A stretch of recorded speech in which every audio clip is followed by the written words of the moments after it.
because livestock sector also contributes to considerably changes that happen to climate. So the main objective of this course will be first to identify the impact of climate change on livestock production system in developing countries. Secondly, to recommend simple adaptation and mitigation solutions against climate variabilities. So the expected outcomes and the follow-up activities, we expect that increased awareness on climate change and better understanding of climate change and its impact on agro-ecosystem and food security. Also, we expect the output will be to empower national and regional professionals on climate change challenges and their impact on livestock production. Also, we expect to be enhanced collaboration among professionals involved in the climate change matters. And finally, we expect that to give better understanding of the methods and interventions for mitigation and the risk, mitigating the risk of climate change on livestock systems. We know that we have some words that are repeatedly used and frequently used in when dealing with climate change, like mitigation, vulnerability, and so on. So we are going to identify, figure out, or find out these words during this course. So our course program will be 2 hour lecture every day as follows. Day first day, today, we are going to have a lecture conducted by Dr. Balqis Al-Asha. She is the Chief Climate Change and Green Growth Specialist in North Africa, and she is from the African Development Bank. On day 2, we are going to conduct a lecture by Dr. Ahmed Dayem Brema, who is Assistant Professor of Animal Production, University of Khartoum. And on day 3, we are going to have a lecture presented by Dr. Muhammad Adam, who is a senior researcher, Central Veterinary Research Laboratory in Sudan. And finally, we are going to have a lecture conducted by Professor Naim Mustafa, who is a professor of animal production and sciences, and he also he was a former head department of food safety and veterinary public health at College of Veterinary Medicine, University of Bahrain. Again, thank you for all of you participants, and wish you a pleasant time during this course. Thank you very much. Thank you very much, Dr. Murtada. We'll move over. Now, I would like to request Her Excellency Dr. Nabha Kamal Badawi to introduce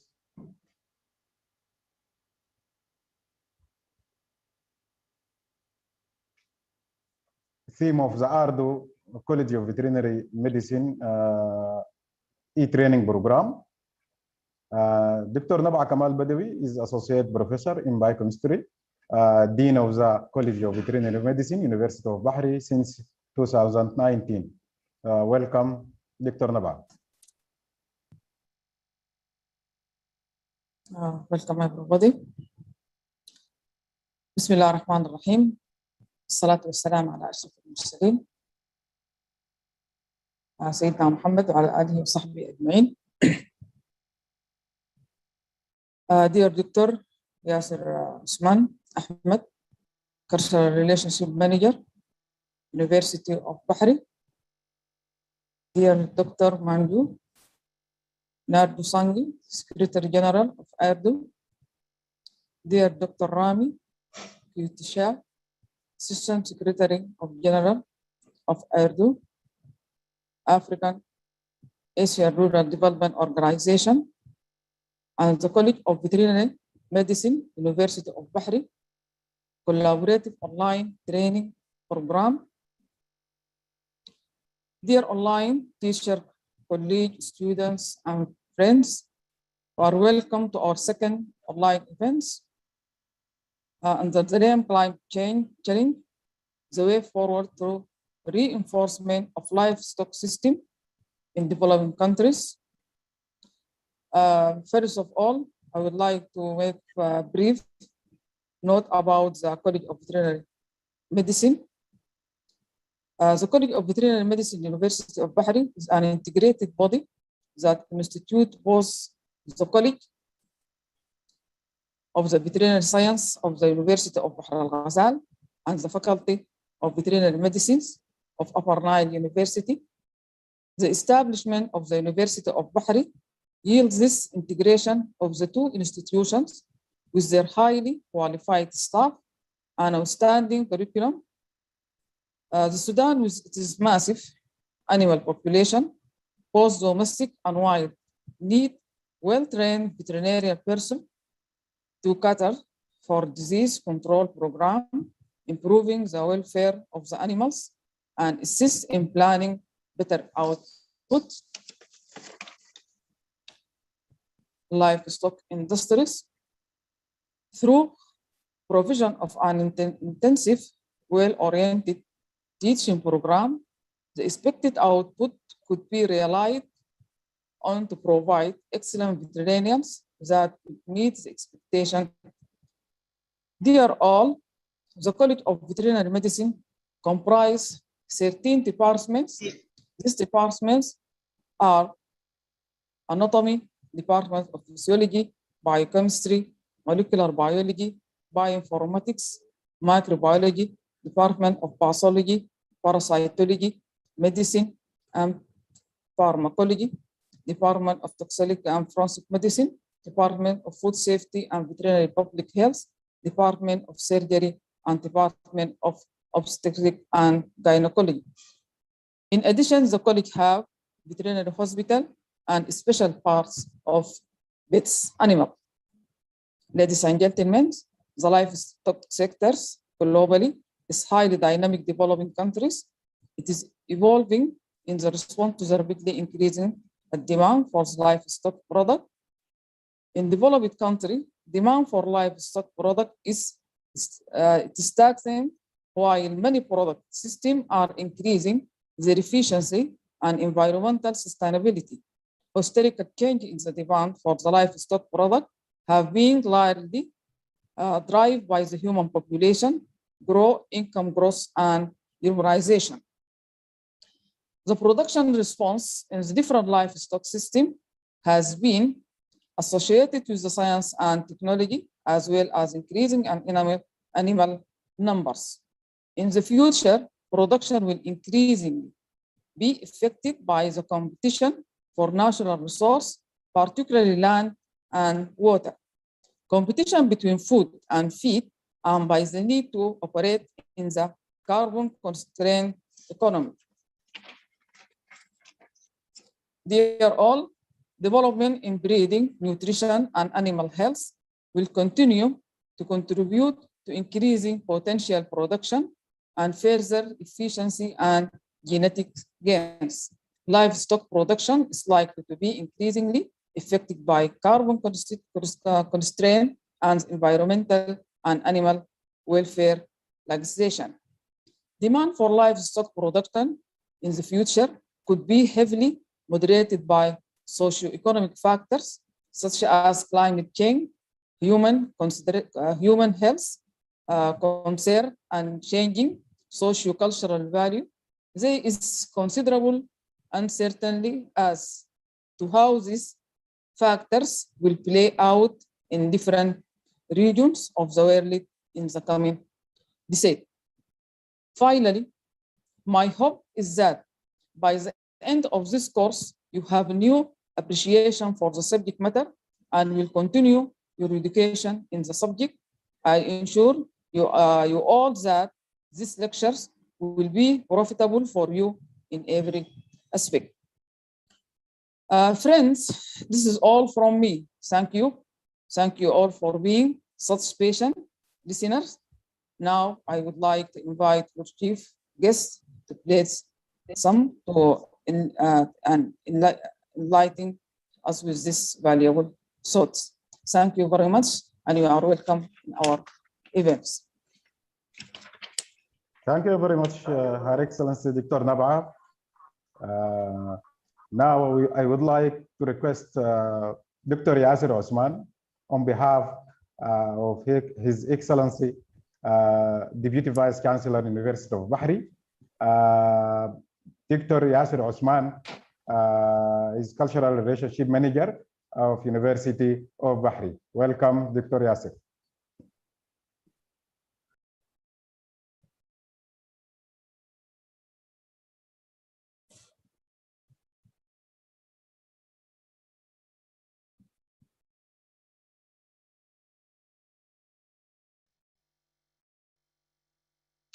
Hello. Assalamu alaikum warahmatullahi everyone. Are you listening me? Yeah, we are. Yes. Yes. Yeah.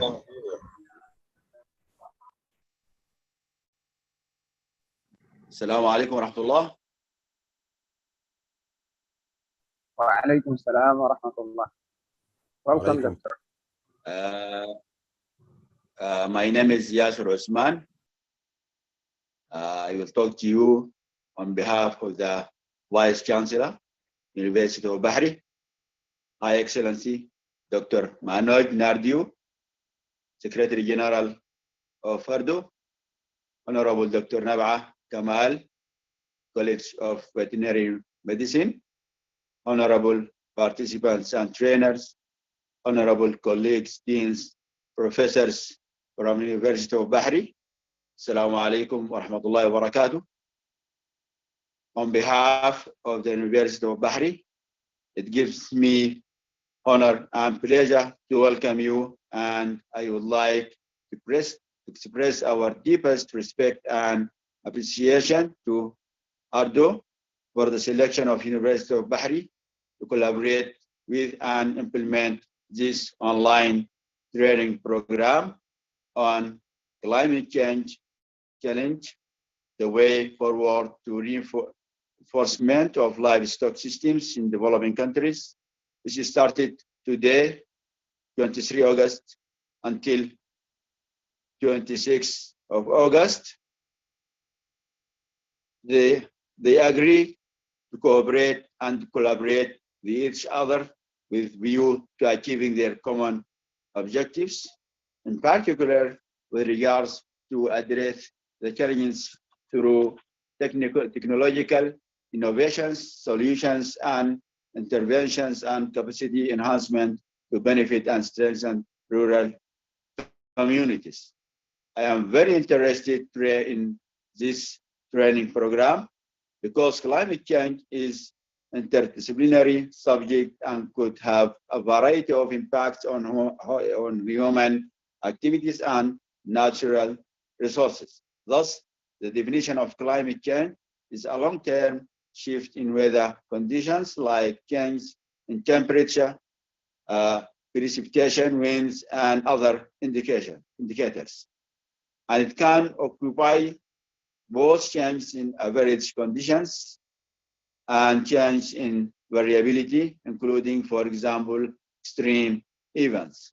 In fact, Sudan is located in Central Africa, where more vulnerable and fragile areas are dominant, and millions of people who live in these areas are either pastoralists or farmers, and they often suffer from water shortage. As fact, in the 20th century, most of the rural population left their villages and staying around the capital cities in Sudan as one of the developing countries. Due to the extreme climatic events like floods, drought, and civil war as a result of climate change. The University of Bahri was established in July 2011 as a successor of the University of Juba, following the succession of the Southern Sudan into sovereign country. As you are well aware of the political development that took place in Sudan in 2011,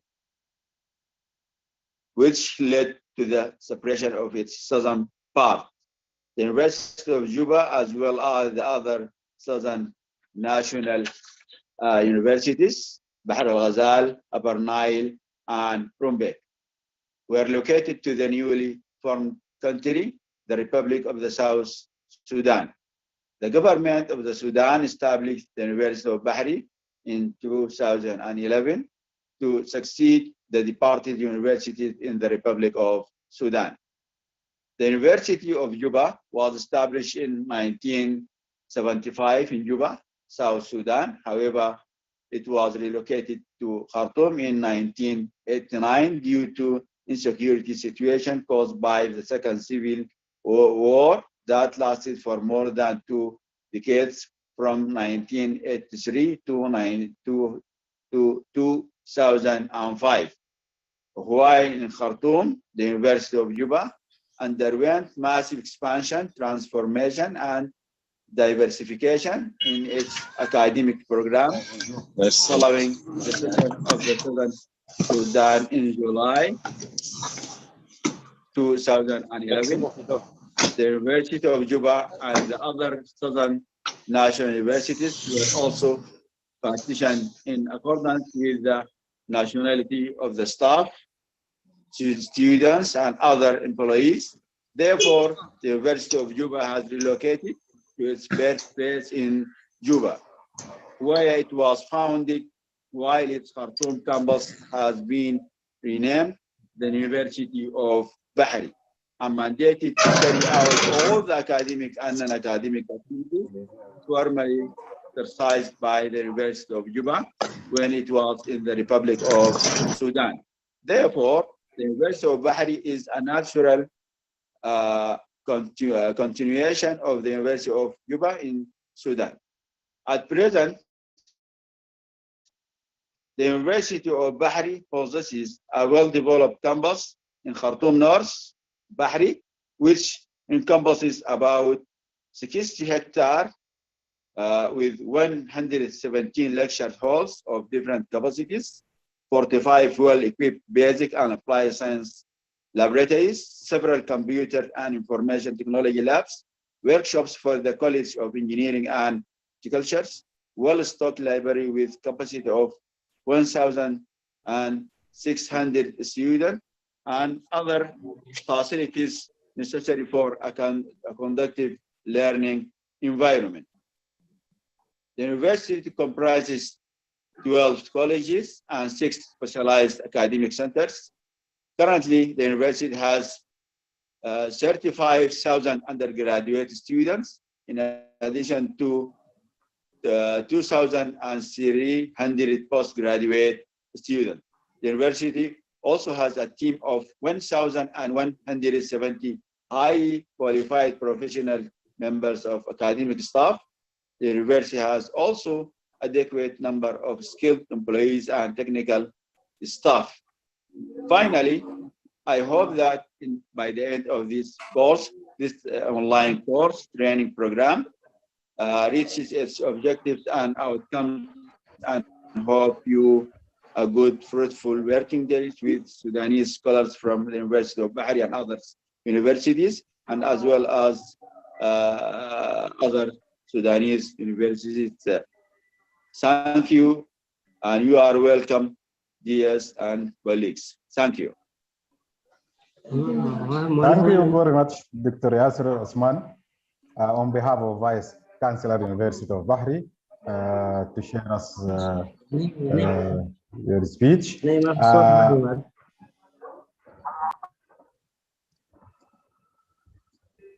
Now, with much honor, I would like to request His Excellency Dr. Manoj Nardisam, Secretary General of AARDO, to share a few words with us. But before, let me give you a quick profile bio of Dr. Manoj Nardisam. His Excellency Dr. Manoj, who hails from Mauritius, took over the charge of Officer of the Secretary General of AARDO on 3rd September 2019. Before joining the AARDO headquarters in New Delhi, India, Dr. Manoj worked with the government of Mauritius in various positions, such as economist, researcher, educationist, and proponent of cooperative movement in the country. His Excellency was Secretary of Cooperative Development, Ministry of Business, Enterprises and Cooperative Government of the Republic of Mauritius, that Boss Excellency acquired in 2005. Before the head, Dr. Manoj had worked as Senior Cooperative Development Officer from 2003 to 2005, acting Secretary of Cooperative Development from 1995 to 2000, and Cooperative Development Officer from 1992 and 1995 in Ministry of Commerce and Cooperative.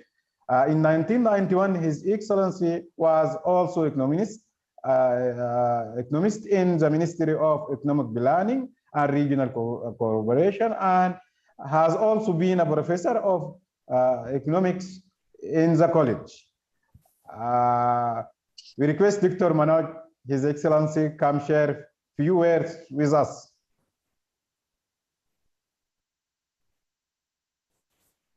Thank you very much. I hope I'm audible, yeah? Thank you. I'll say Dr. Yassir Osman, our Cultural Relationship Manager, University of Bahrain, who is representing His Excellency Dr. Al Mamoun Haroun, Deputy Vice Chancellor of the University. My good colleague, Mr. Rami Kashat, our respected Assistant Secretary General of AARDO, learned Dr. Naba Kamal, Dean of College of Veterinary Medicine, University of Bahrain, Dr. Murtada Al Hassan, College of Veterinary Medicine, University of Bahrain, Mr. Mohammed Hidar, our Master of Ceremony, also all faculty members of the university, Dr. Sanjay Bera, the head of IC division, and all my dear colleagues from AARDO, distinguished resource persons, and dear guests, my dear participants, ladies and gentlemen, a very good day to you all.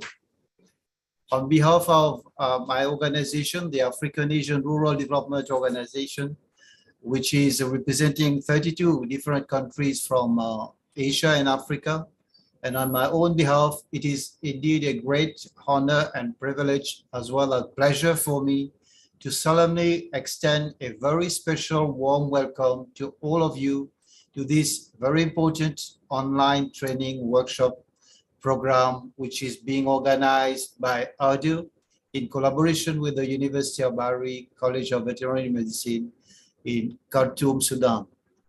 I am really contented to pleasantly note that we have more than 190 participants registered with us for this program from 24 AARDO member countries, also from 6 eligible member countries. This overwhelming response promises fruitful deliberations on this platform, and I'm immensely grateful to each and every one of my participants and to their respective governments. Special thanks also are due to our distinguished guests who honored us with their august presence online. Ladies and gentlemen, coming to the theme of our program, the climate change challenge, the way forward to reinforcement of livestock systems in developing countries, I wish to accentuate SDG 1 and SDG 2, and to aver that we have to collectively guarantee food and nutrition security to everyone every day, and also to face the hardest task of feeding estimatedly 9 billion people by 2050. I cannot resist also underscoring the fact that after 7 years of implementation of SDGs, it is very aberrant and even alarming that we still cannot, we are off track on SDG 1 and SDG 2. We have more than half of the world's undernourished population found in Asia and more than 1/3 of the world undernourished population found in Africa. While we are very much cognizant of uphill tasks such as climate change, population growth, food and nutrition security, and although we know that the livestock sector contributes significantly to climate change, especially when huge number of heads are involved at one place, we do reckon that climate resilient and sustainable livestock will have to assume a prominent dimension, especially in developing countries.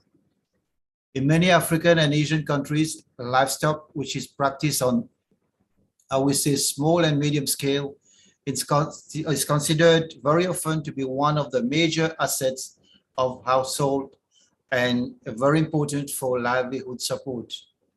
Sales of livelihood products generate a constant stream of income, and the sale of animals themselves produce substantially sporadic income as and when required. Livestock are often considered in many African and Asian countries as moving banks because of their potentiality to dispose of during emergency, especially. In reality, livestock are what we do call in economic term cash buffers, especially for the small stock, a capital reserve, especially for the large animals, and they do also act as hedge against inflation. Livestock will for long remain an important sector for creating also equitable food systems and for empowering marginalized communities, including women. Ladies and gentlemen, my dear participants, while climate change is a global phenomenon, as rightly pointed out by speakers speaking before me, its negative impacts are most severely felt by communities who rely greatly on agriculture and livestock keeping, which are both very climate sensitive activities. Weather extremes such as instant heat waves, floods, and droughts, and climate change are major threats to the sustainability of livestock systems globally. Variations in temperature and rainfall are climatic variables significantly affecting livestock disease outbreaks. We have to urgently tackle these climatic extremes and seasonal fluctuations, which indeed are seriously affecting the well-being of livestock, the production system as a whole, and the reproduction efficiency. Adaptation to and mitigation of the detrimental effects of extreme climate have to play a major role in livestock. Ladies and gentlemen, responding to the challenges of global warming necessitates perhaps a paradigm shift in the practice of agriculture, in practice of livestock, and in the role livestock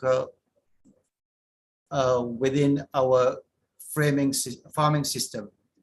For example, I would state integrating grain production with pasture plants and livestock could probably result in a more diversified system that will be more resilient to higher temperature, elevated carbon dioxide level, and certain precipitation changes and other dramatic effects affecting or resulting from global climate change. Ladies and gentlemen, all these arguments and realities fully justify the thematic of our international training program. Furthermore, noting a highly skewed dependency on agriculture and allied activities like livestock for a livelihood, we realize in AARDO that affordable, innovative, and disruptive technologies are undeniably remedies for many maladies. AARDO is thus championing and advocating more science to our communities in Africa and Asia. Besides transferring knowledge and know-how, we are also targeting a swift transfer of appropriate and affordable technologies to our member countries. AARDO has a well-thought strategic framework, which is going to be, it is coterminous with SDGs 2030 wherein we have saddled ourselves with the mission of technology transfer, and as I said, more science to the society, so that finally, by the end of the day, we can herald effective rural transformation and prosperity in Africa and Asia. We help also integrating innovation and technology as game changers to steer up, especially rural prosperity, and incorporate SDGs for climate resilient, smart agriculture, diversified livelihood, sustainability, and inclusive growth in general. AARDO, as we say, is fostering inclusive rural sustainable transformation by prompting and supporting all these changes, be it on the technological, institutional, or policy front. You will certainly realize the more you interact with our network and you communicate with AARDO, you will realize that AARDO is a robust intergovernmental platform galvanizing initiatives and leveraging on research, knowledge, know-how, technologies, and partnerships towards promoting sustainable growth and livelihood for greater prosperity. It supports and in alignment with AARDO's strategic objective, we call it number 2 here, excellence in human resource development, research and development projects using modern technology. This important training program being conducted by CVM, University of Bari, will help to identify the impact of climate change on livestock production system in developing countries, especially we are talking now here about Africa and Asia, and will guide us on how these challenges could be overcome through adaptation and mitigation solutions, and also through technology. We are purposely leveraging on the University of Bari, the College of Veterinary Medicine, Khartoum, Sudan, as it is one of the renowned academic and research institutions, as highlighted by our speakers. And we are very proud that this is one of the institutions in our member countries where we can connect for the greater benefits of other member countries. Ladies and gentlemen, my dear participants, notwithstanding political will and a gamut of policies and programs, there is still a colossal uphill task for many of our member countries. With crimped and crippled economies battling plummeted socio-economic indicators, where the cry of the day remains inclusive growth and sustainable development, we are duty-bound to prompt and support technologically, institutionally, and make policy changes that can trigger substantial and long-lasting transformation. Together, as I said, we can and we have to bring all these remedies so as to set our economies and economies in Africa and Asia en route towards greater vibrancy, greater buoyancy, and resilience. I am sure that this program, as it has been conceived and well planned, will address all these challenges, especially will bring a solution in the livestock sector during the course of the deliberation over the next few days, and will be providing an opportunity for all our participants to study and learn from the rich experiences of the College of Veterinary Medicine of the University of Bari. My dear participants, I want to address myself especially to you, and I want you to be very much active and fully participate in this program, as your participation will certainly bring important ramifications to tackle many problems, especially looming perilous disturbances in your respective country, so that we can together have a better outlook in Africa and Asia. Let me once again reiterate our sincere gratitude to the esteemed country government and to all the participants, and obviously to the University of Bari all the staff and to the VC and the representative of VC. Thank you very much for your kind support and cooperation. Let me wish that this program will be a great success. And to my dear participants, I will say stay connected with us. We've got many more things to come down the line where we can always consider running such program on a physical mode very soon as so many impediments have been removed. Thank you very much. Best of luck for the program.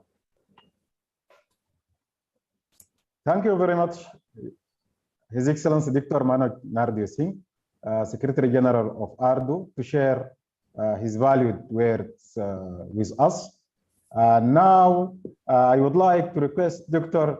Sanjeev Behera, Head of IEC Division, to vote of thanks speech. Thank you very much. Respected President of this inaugural session, Professor Yasir Osman Ahmed, Cultural Relationship Manager of Bahari University, representing the Vice Chancellor of Bahari University. Chief guest of this function, His Excellency Dr. Manoj Nardio Singh, Secretary General AARDO. Honorable Dr. Naba Kamal, Dean of the College of Veterinary Science, University of Bahari. Dr. Murtada El Hassan of Bahari University. Honorable Mr. Rami Katishat, our most valued Assistant Secretary General AARDO. Learned faculty members of the University of Bahari, my colleagues in AARDO, ladies and gentlemen. It's my privilege to have been asked to propose a vote of thanks on this occasion. I, on behalf of African Asian Rural Development Organization and the entire stakeholders of this online training program, including our participants here all together, and on my own behalf, extend a very hearty vote of thanks to all distinguished speakers for gracing the inaugural session and sharing with us your valuable findings and opinions today. It is really a great pleasure to have with us Professor Yasir Osman Ahmed, Cultural Relationship Manager. We are thankful to you, sir, for your presidential address, focusing largely on your thoughtful insight on climate change and the way forward to reinforcement of livestock system in developing countries. It will give participants enough ideas to reflect upon in the future days to come. I must mention our deep sense of appreciation for His Excellency Dr. Manoj Nardio Singh for his inaugural speech, wherein he referred to the main problematic issues revolving around the climate change and global warming and the importance of science and technology. He also stressed on the importance of innovative technology and its sharing transfer among developing countries to address the problem. Thank you, Dr. Naba Kamal, Dean, College of Veterinary Medicine, University of Bahari, for introducing the theme of this online training program. On behalf of all participants, I also extend my sincere thanks to Dr. Murtada El Hassan for his warm welcome to all of us. From AARDO side, I must mention here that both our Secretary General and Assistant Secretary General, our constant source of inspiration, and with their active support at each and every stage of the preparation of this program, they help us in organizing this online training program. Well, ladies and gentlemen, an international online training program like this cannot happen overnight. The wheel starts rolling weeks ago. It required planning and a bird's eye for details. We have been fortunate enough to be backed by a team of very motivated and dedicated colleagues from both AARDO and the University of Bahari, who know their job well and are focused on the result. Thank you very much to the entire team, and I will prefer to take just two names here, my colleague Mr. Kamal Dhameja and Professor Kadir of Bahari University, for their constant engagement and leadership quality to make this program a successful one. Thank you very much, sir.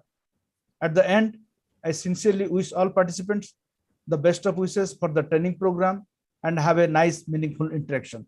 Thank you. Thank you very much. Thank you very much, Mr. Sanjeev Behera for your valued words. Now, I would like to thank His Excellency Dr. Manoj Narde Singh, Secretary General of AARDO, His Excellency Mr. Rami Ittashat, Assistant Secretary General of AARDO, His Excellency Dr. Yasser Osman, Cultural Relationship Manager, University of Bahri, Her Excellency Dr. Nabaa Kamal, Dean of the College of Veterinary Medicine, dear participants. Now, after a few minutes, we will start our first season of our course. Thank you very much.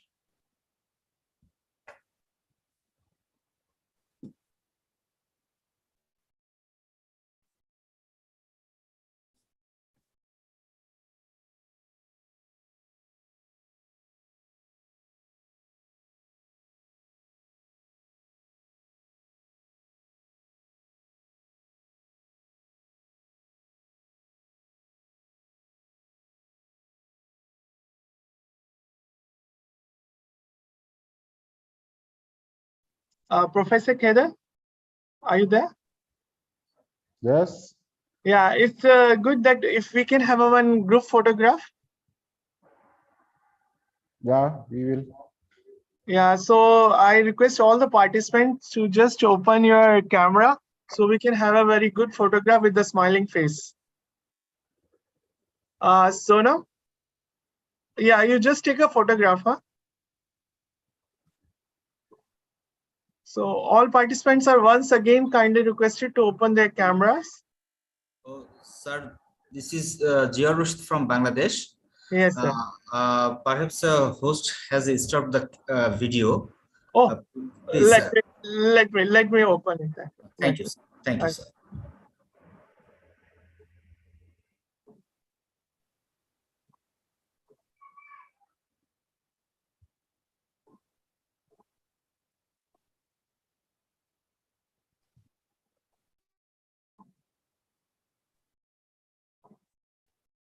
Yeah.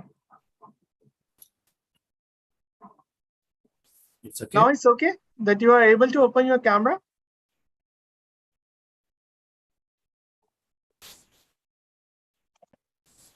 No, sir, yet not. Okay, let me check it also.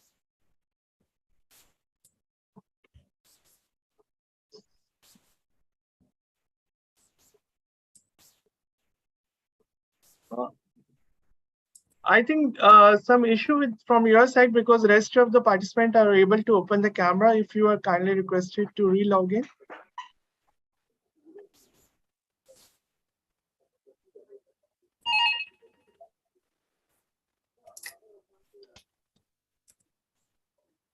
Yes.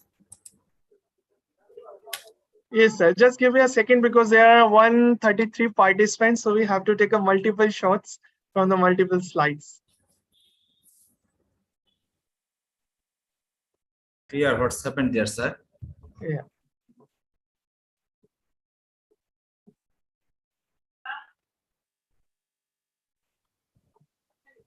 The last one.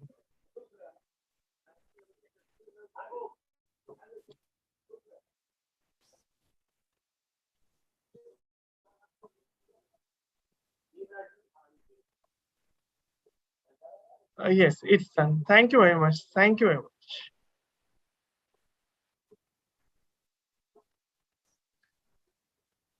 Sir Kheder, that you may proceed with the session now. Yes, before the session, I would like to thank Mr. Kamal from AARDO for his keen coordination to this course. Thank you, Professor. Thank you. Now we will start our first day with the topic climate change and its impact on agro ecosystem and food security, presented by Dr. Balghiz Osman Al-Ashar, Regional Coordinator, Chief Climate Change and Green Growth Specialist, North Africa Regional Development and Business Delivery Center, African Development Bank. Welcome, Dr. Balghis.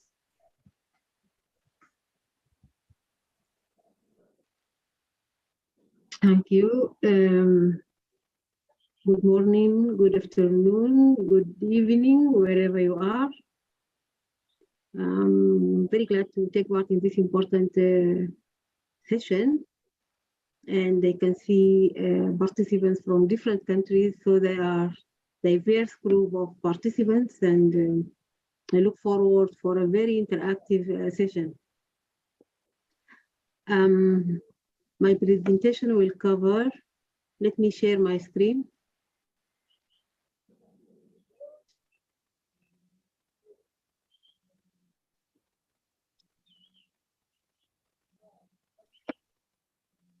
So I'm going to speak about climate change and agro-ecosystem and food security. And I think this is a very timely actually training, because we see climate change fingerprints all around us. And I think the selection of time is actually so accurate. If you excuse me, I will put the camera off so that not to overload my connection.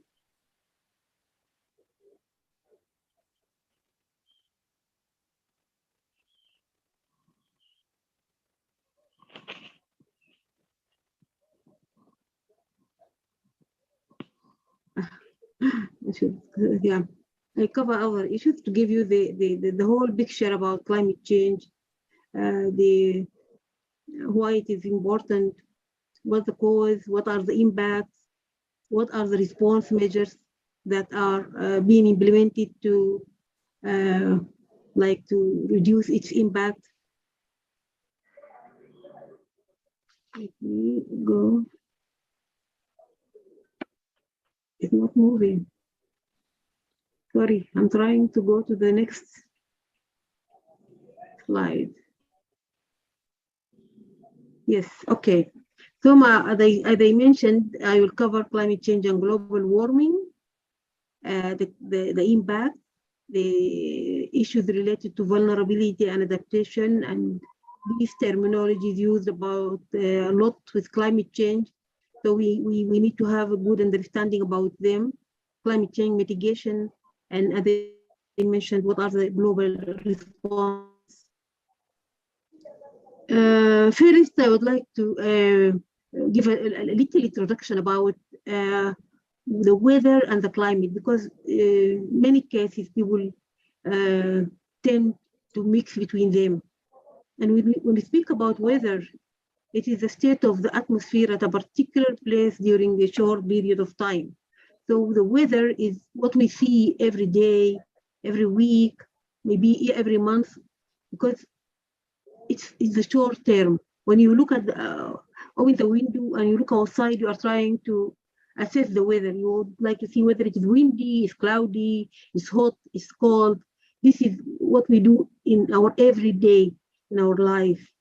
But when we speak about climate change, it is a long-term weather patterns.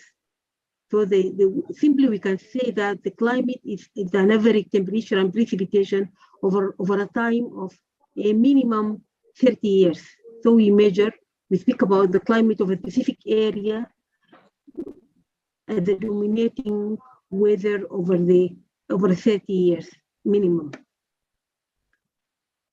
We also need to know something about the climate variables that we are using, we are measuring to see the changes in the climate system. And the main meteorological variables are the temperature, of course, the humidity, precipitation, wind, atmospheric pressure, and cloudiness. Depending on the area, some people really care much about temperature, so they, especially in hot and very cold, in very hot and very cold areas, they tend to always try to see the temperature today, the increase in temperature, the reduction in temperature. In humid areas, people also tend to give more emphasis to humidity. In windy places, people care about winds, and then, yeah, it depends, and also precipitation, of course.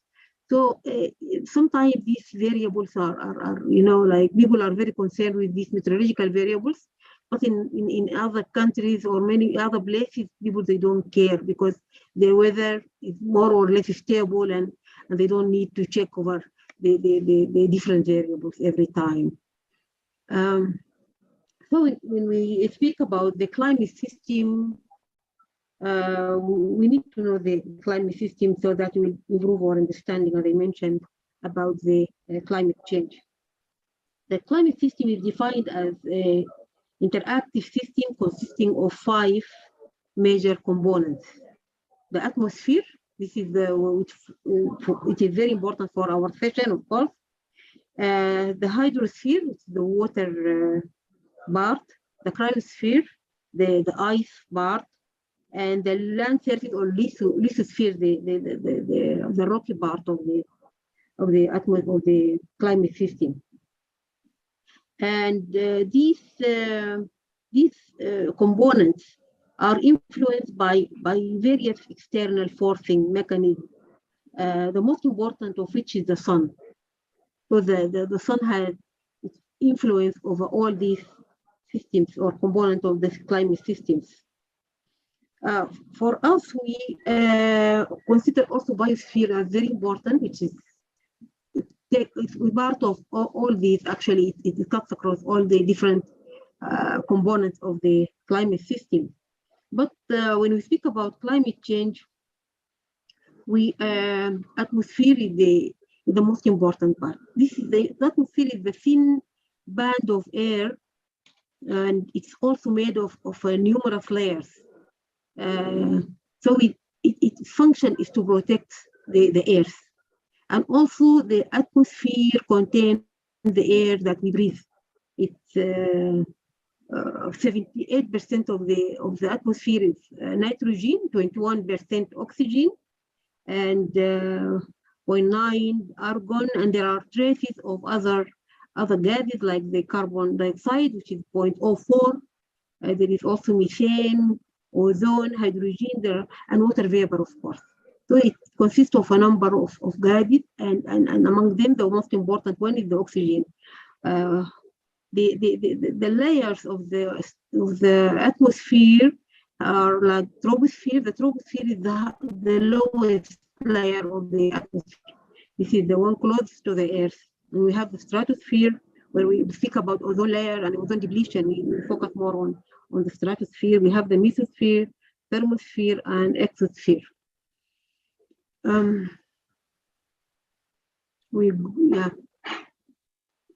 When we speak about climate change, we mean the change in the pattern of weather, as I mentioned, and the related changes in the other climate system, on the oceans, on the land surface, and in the ice sheet, that have come to define our Earth's local or regional or global climates over a time scale.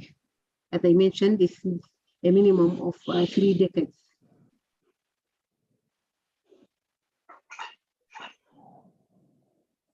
The reason, there are different reasons for climate change, but the most important one is the global warming resulting from the greenhouse gas emissions, and this will be our this section will focus on the greenhouse gas emissions. And it is important to know that the Earth has its natural greenhouse effect due to traces amounts of water vapor, carbon dioxide, methane, nitrous oxide, and these are actually natural gases. They are naturally present in the atmosphere, and they are producing a heating or a greenhouse gas effect naturally. And it is very important for the life in the Earth, actually, the natural greenhouse gas effect, because these gases, the presence of these gases, they absorb the infrared radiation that is coming from the Earth. So they allow the solar radiation to enter the Earth's surface, but they absorb the infrared that is reflecting back into the atmosphere. And part of it will be used to warm the earth. This process, the heating that takes place is rising the temperature to 33 degrees centigrade. And this means that because the temperature of the earth without these greenhouse gases is minus 18 centigrade. So by increasing it by 33 centigrade, it makes the average temperature 15, which is the optimum temperature of the earth, and it is a temperature that makes life possible in the earth. So their presence naturally is very important to our lives. What went wrong is when we have these greenhouse gases in increasing amounts because of human activities. So what we call enhanced greenhouse effect. And this refers to the additional radiative forcing resulting from increased concentrations of greenhouse gases induced by human activities. As we can see from this graph, the orange bar to the left, you see the layer. This is the layer of the greenhouse gas. You see it is thin, and it allows for the part of the radiation to go back into the atmosphere, and it traps part of it for warming the earth. The one to the right, you see a thick layer. The orange part is becoming very thick, that it became like a blanket that traps the heat and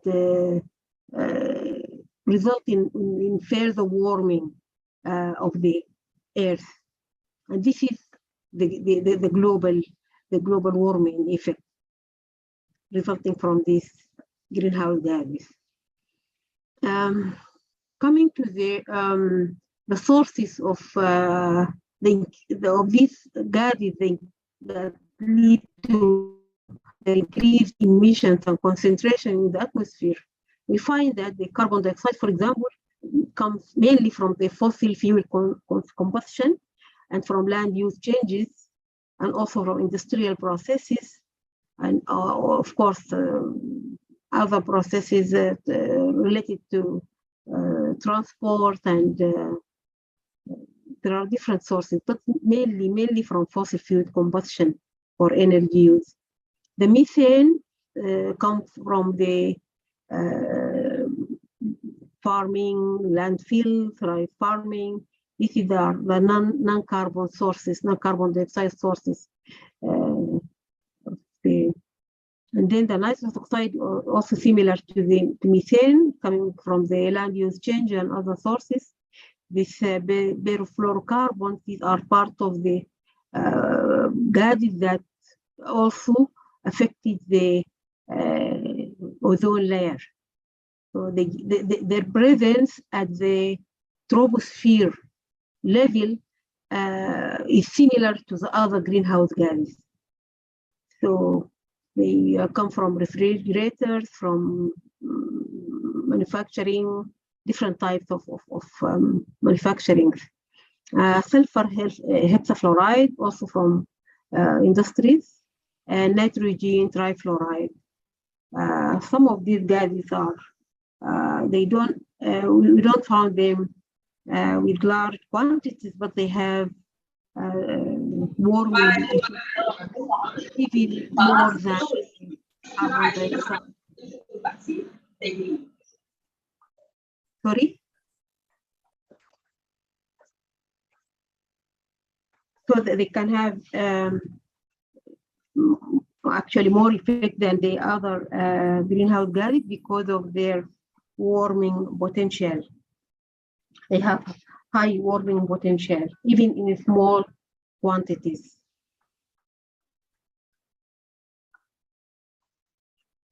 So we can say that the more greenhouse gases present in the atmosphere, the more heat is trapped.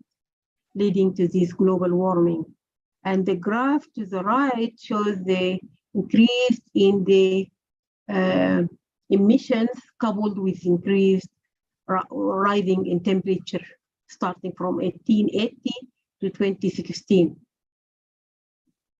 How much this rises depends on how much more greenhouse gas is released, which depends also on human activities. If we continue to use fossil fuel and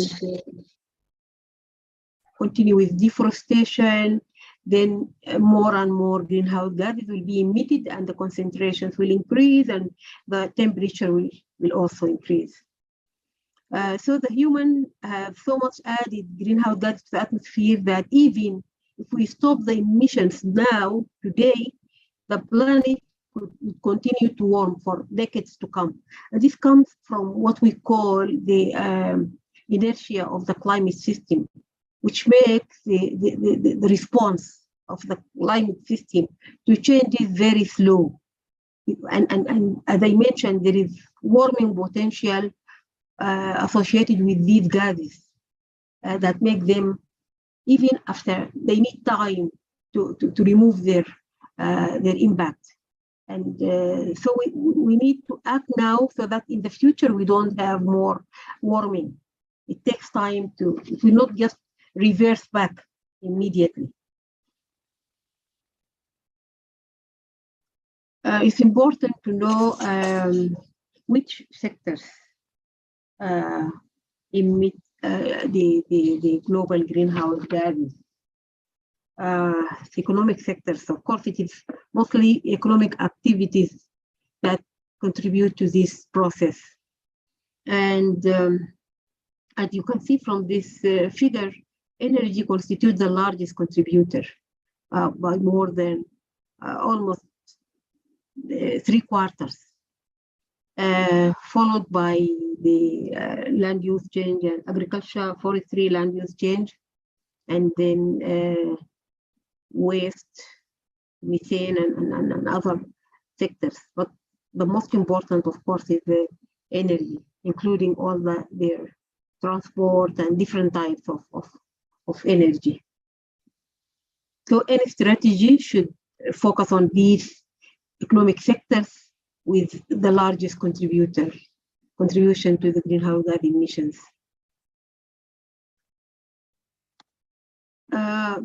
By gas types, we found that the carbon dioxide is the largest concentration of gases with carbon dioxide, and it is understandable because it's since the energy sector is the largest contributor, then, and most of the energy, the combustion of energy will release carbon dioxide.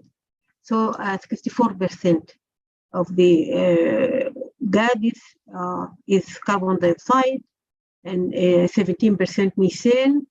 And then we have the chlorofluorocarbons, 13%, and 6% nitrous oxide. And we have also, of course, traces of water vapor and other gases. During the last, I mean, the concentration of the carbon dioxide has been increasing largely, 40% higher than it was when the industrialization period. And as I mentioned, some of these gases, they are in small quantities, but they have more power, stronger than the carbon dioxide because of their potential, warming potential. Emissions from agriculture. Agriculture, including all these activities, I mean, it's including fishing, livestock herding, farming. It contribute to around, it's now quarter, it's now 25% of the global emissions. So it is not, it's still much, but not as energy, of course. And for Africa, for example, most of our emissions come from land use change and forestry, including agriculture. And most of the developing countries are like that. It's not like the energy sector, similar to developed countries. It's mainly agriculture and land use changes. For agriculture, the emission from livestock, from global livestock, is around 14%. And they came mainly from the ruminants like cattle and sheep, because they produce greenhouse gases, the methane, through the process called enteric fermentation. When the microbes in their digestive system break down the food, and the methane will come out as a byproduct. That is why now we are speaking, the climate scientists, about the need to change our dietary behavior and to start taking more plant protein rather than animal protein, so that we can reduce the dependency on meat and increasing the number of animals. But the reality is that with economic development, more people tend to shift to animal protein, and this has been evident in countries like China, for example.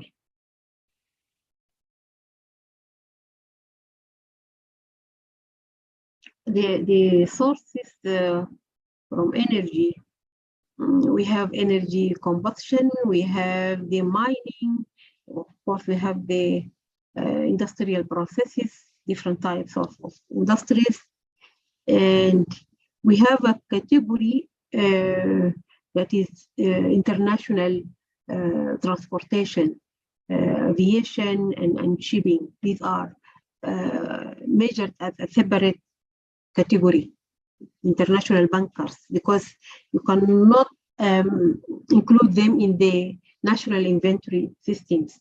Their impact is through the international. They don't have national borders. That's why, but they are also accounted for. We have a system for measuring these types of greenhouse gases. I don't want to go into the details of that, but every type of every sector and every gas being assessed and measured, and that is how we come to this information about the contribution of each sector, the contribution of each type of gas. It's important here to show how we measure the changes, how scientists measure the climatic changes, because one of the methods, there are many methods, of course, but the most important, I think, is the use of Earth orbit satellites to see the observed impacts in different parts. Historically, we can also identify or measure the climatic changes using the growth rings in the tree growth ring, and also the ice core taken from the polar areas, and to see the based on certain indicators and sediments, the scientists will be able to know the changes that have taken place over time, and with this, using sophisticated models, they can also predict the future climate trends.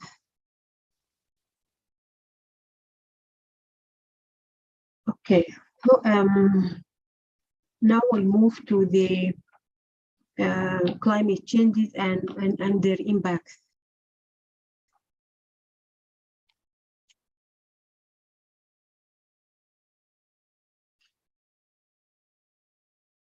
Some of the changes that have have taken place can be seen or observed by each and every one of us, because they are happening, and they in things that are surrounding us. We see the rise in temperature. Time we see heat waves, like extreme climate, extreme temperature, extreme drought. We see heavy rainfall. We see changes in the storms. But there are other types of changes that have to be studied, like the sea level rise, for example. But still, people who live at the coastal area, they can see the sea level rise. They can observe the changes. They can see the intrusion of the water into their land. Hurricanes also is felt by people living in coastal areas. The melting of glaciers and the ice sheets in mountainous part. The farmers can see the decline in crop productivity, and they can see also the changes in the different changes in the ecosystems, the changing in the shifting or in the seasons of the flowering season, for example, the presence of specific type of insects, for example, off season, things that can be observed by people looking at their surroundings. And this is also one way of observing the changes. It's not only models, and sometimes, the observation is very important. Just people observing what's happening around them, and they can tell stories. They can compare even between what was the situation in the past and what is the situation, the current situations. But generally, our climate is changing. It's evident, and it's changing faster even than predicted. We used to speak about climate change, and people think with activity, something that will happen in the future, but it is here now, and we can see it. So it's happening faster than we have imagined. And as I mentioned, we see all these signals of climate change. The most important thing is that we are now shifting away from the normal. As you can see in the graph to the left, you see there is like more shifting towards more hot weather, more extreme in the direction of heat waves, and the normal is shifting toward this getting hotter and hotter, and at some stage maybe we come to see the extreme as a normal. So extreme will become our normal, and this will be the very critical, very dangerous situation. We can see the impact of these changes in the different aspects of our lives. We can see problems related to health, air quality, or some water or borne diseases.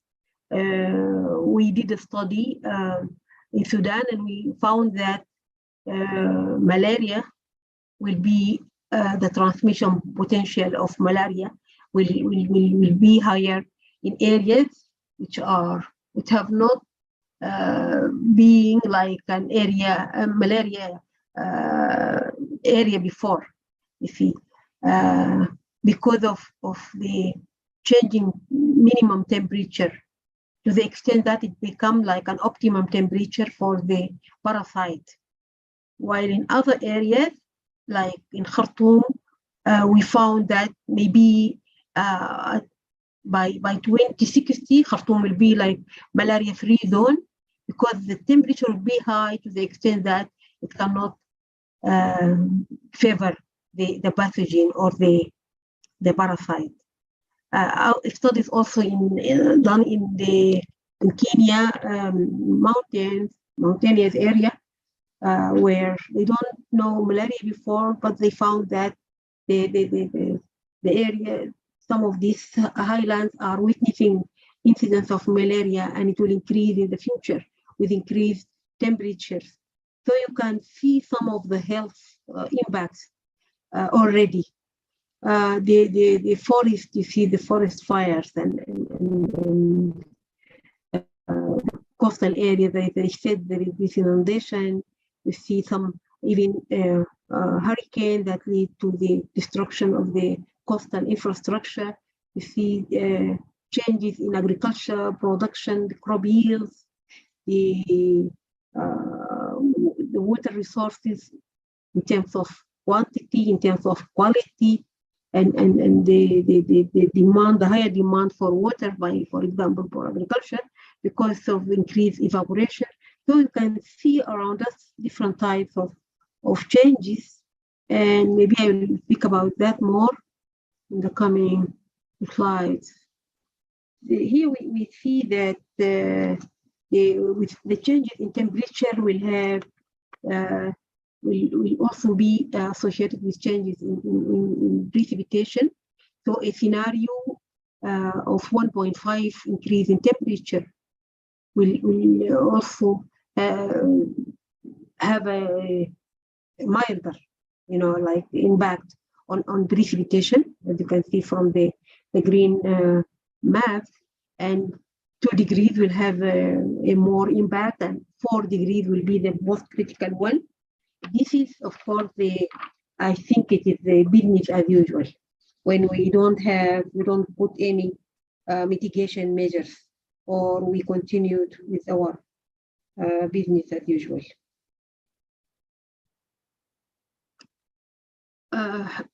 For Africa and for many other countries, fresh water is a big issue. We have seen this because I'm working in North Africa, and most of the North African countries actually are threatened by the decrease in water supply, and not till 2025, starting even before that. So if you can see this comparison between the 1995 and 2025, you can see there are more and more yellow and orange countries changing into orange and yellow, mean that they will face freshwater stress. So the map, the 2 maps to the right can show that. Some of the very also observed changes is this, the melting of the ice in the Arctic zones, and it shows that actually the Arctic part is warming even faster than the rest of the planet, and this has been studied, and it was attributed to different factors, but mostly to the thawing or the melting of the permafrost, which released additional quantities of carbon dioxide and methane in the atmosphere, what they call the feedback loop. So the more the ice dissolves or melts, the more emissions. Also, when the ice melts, because the white surface used to reflect the solar radiation, and once because of the global warming, it melts, then it becomes darker. The surface will become darker, and this will absorb more heat and will fasten the process of melting. And this is also part of these feedback loops. So generally, you see the Arctic warming faster, and this affects all the ecosystems, the polar ecosystems. Yeah.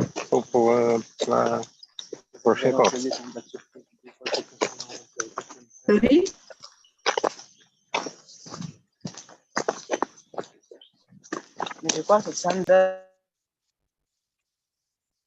And yeah, so you see also there are many ecosystem changes.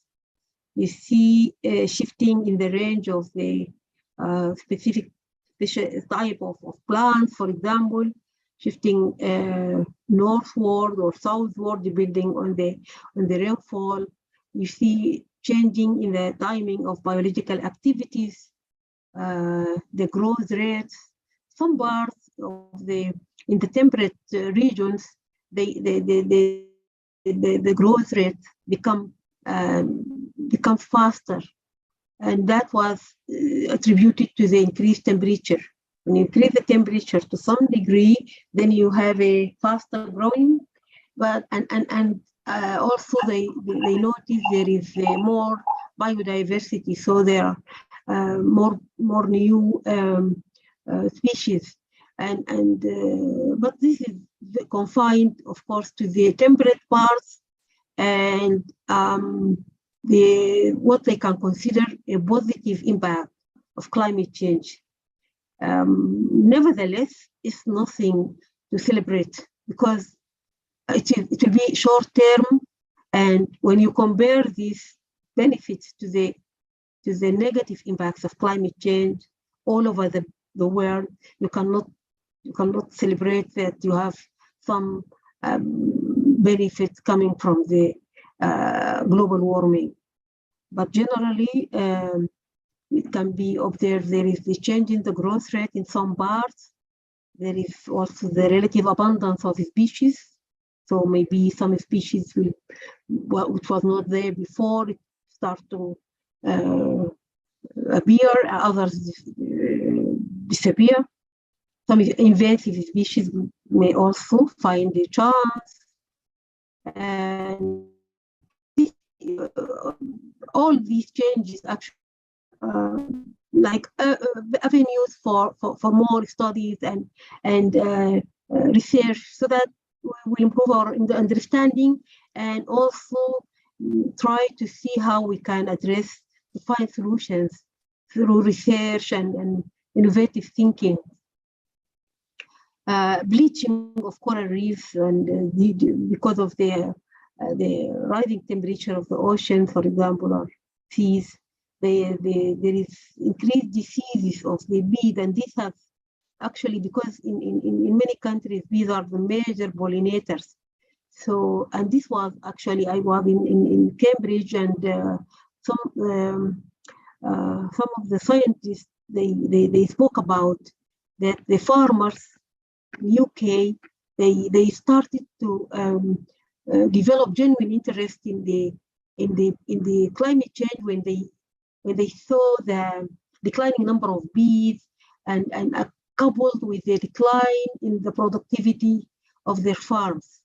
And the only explanation is that some kind of diseases, and for many reasons associated with climate change, the bees are not as before, acting as before, and so the pollination didn't take place, and so the productivity of their farms went down, and they were all able to understand the whole process, and they started to come to the scientists asking about more information, asking about solutions. So sometimes when you see things that have direct impact on their livelihoods, people start to develop interest, and we don't want, of course, disasters or things happening in a wrong way to make people aware about the issue of climate change. We prefer people to gain understanding and act in advance, not in reaction to the specific problem. The other thing is to observe changes the sea level rise. You can see because of that rising temperature, because of the melting of the snow, the oceans and many seas are rising at it's about few inches. I don't remember. I think it's 13 inches every year. This is the rise, and at the right hand you can see the delta, the Nile Delta in Egypt, which shows the more inundation. You see the upper one. There is less intrusion of the seawater into the delta than the lower part, and it is expected. This is actually due to 0.6 meter. That is, increase in the water level, and it has, of course, devastating impact on the food, because this is like the main area for food security in Egypt, the delta. And with 1 meter increase, the situation will be even worse. Actually, said that about 4,500 square kilometers will be affected with a 1 meter rise, and this will actually affect the lives of 6 million people, the lives and livelihoods.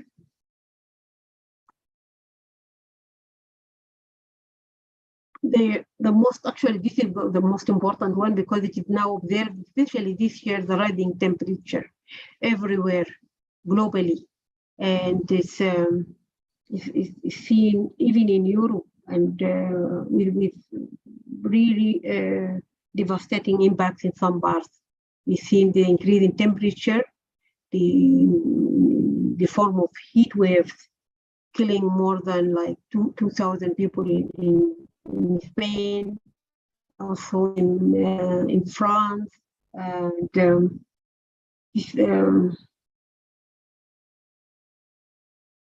you can see some places, actually the heat affected the transport systems, the railway sleepers. There are some, I think in UK, it affected the railway, and people were like they constrained their movements and their daily life. So it's really a big issue, the rising temperature. And they say that July, this is the third year, with July being the hottest compared to the last 20, I think, years. So the 2021, 2022, with July being the hottest year globally.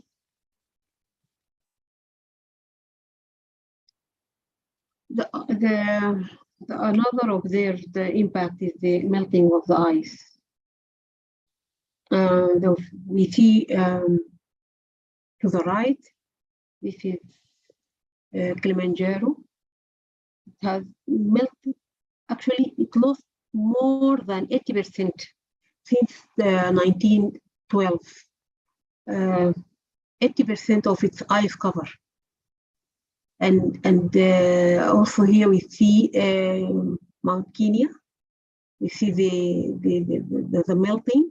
Even it formed a lake. And the problem is that with this, because this ice, the accumulated snow, during the spring it feeds the rivers. So when the declining this snow affected the water in these rivers and the valleys, and also the people who depend on this water, like the Maasai in Kenya, they suffer with their animals because they don't have enough water. So it affects the livelihood of these groups, and also the declining in the fisheries in East Africa lakes. It impacts the biodiversity.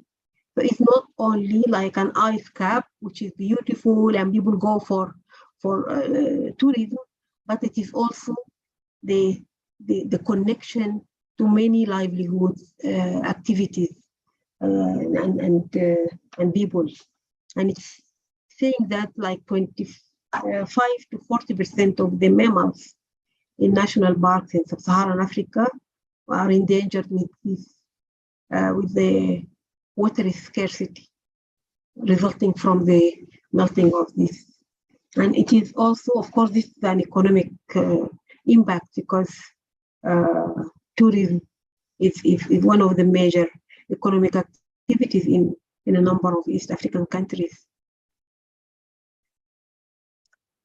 Generally, we see more and more increase in the extreme climate in terms of drought.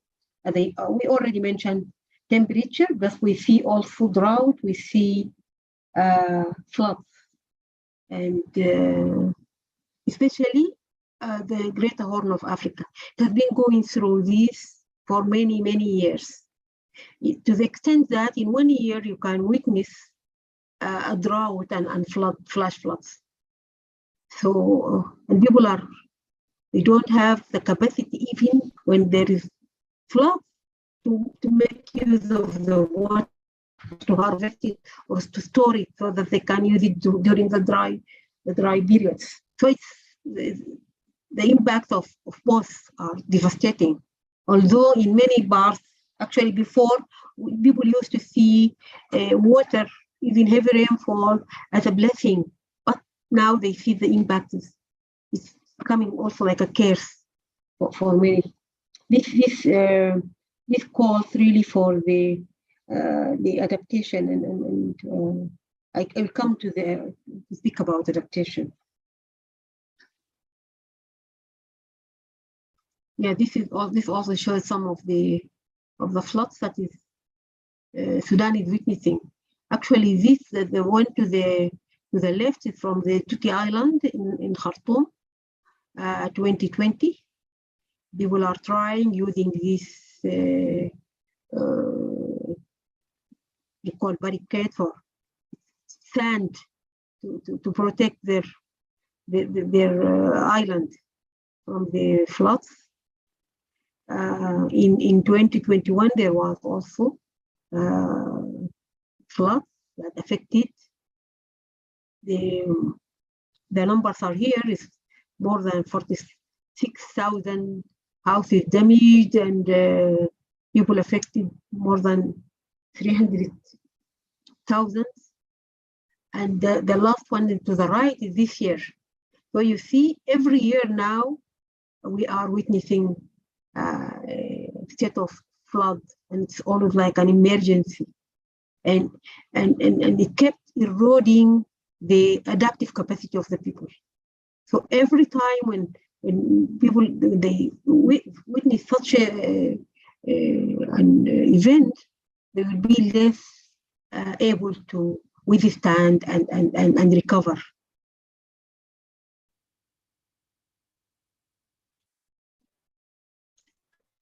Yeah, I think this had also been all over the extreme climate that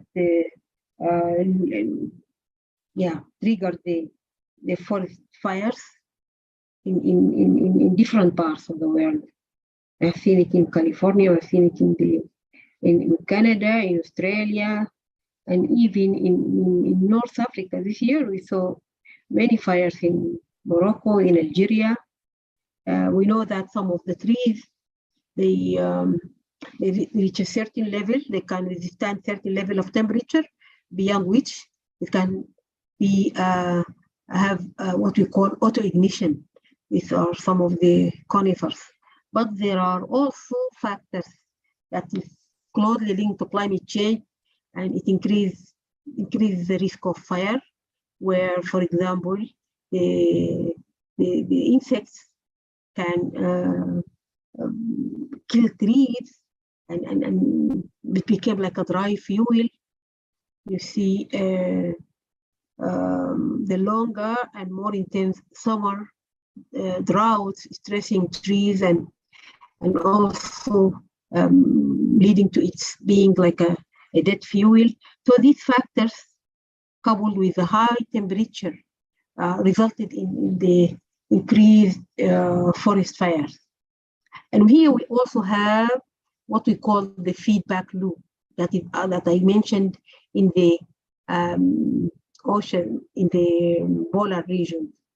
Because the more fires, the more emissions, and the more contribution to the greenhouse gas concentrations. And the result is that we are feeding the process of the global warming, and it's coming back to impact us more and more. This, some of the most important forests in Africa, the Congo Basin forest. You can see the human activities also leading to aggravating the situation, actually interacting with climate change, because logging, exposing the forest to different types of factors that bring degradation, and with warming, anything can happen. You can have fires, you can have like dead trees, and the result will be a huge loss of an ecosystem that's supposed to be the lung for Africa. The Congo Basin forest is similar to Amazon for South America, and is threatened by climate change and aggravated by human overloading and agricultural land. So at the end of the day, we will have loss of ecosystem services with soil erosion, with loss of biodiversity, and loss, especially the services related to carbon sequestration. This is for climate change, of course.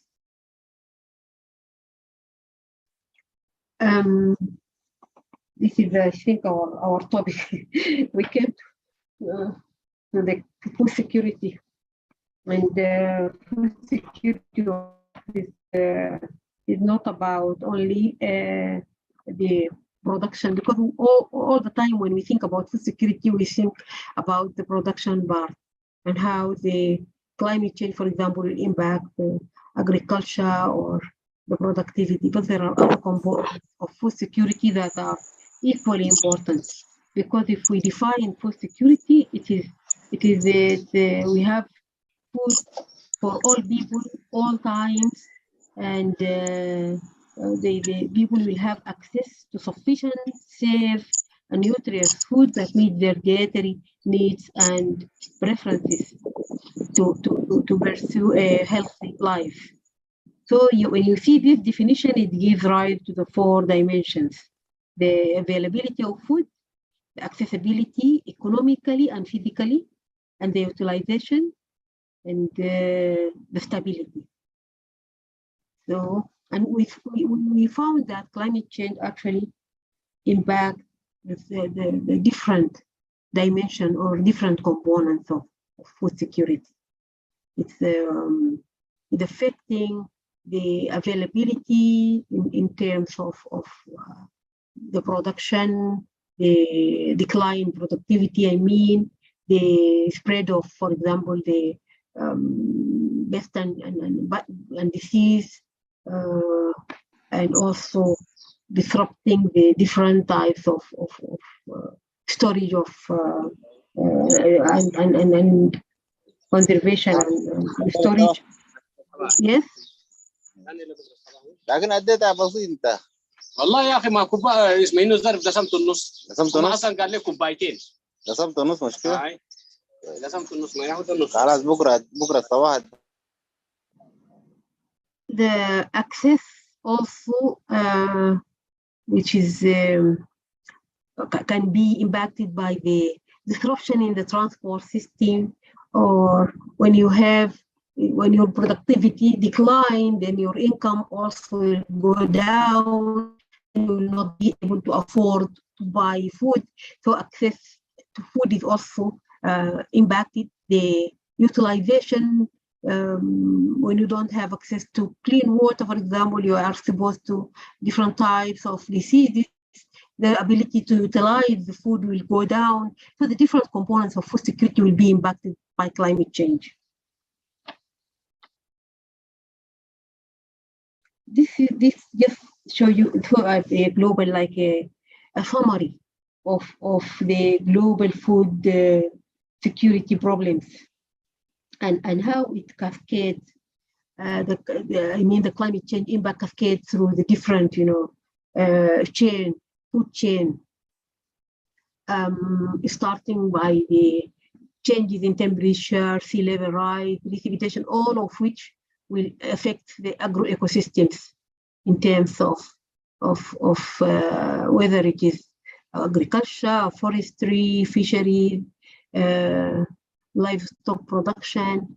So they will be impacted by climate change and especially by extreme events. And this in turn will also impact the availability of food.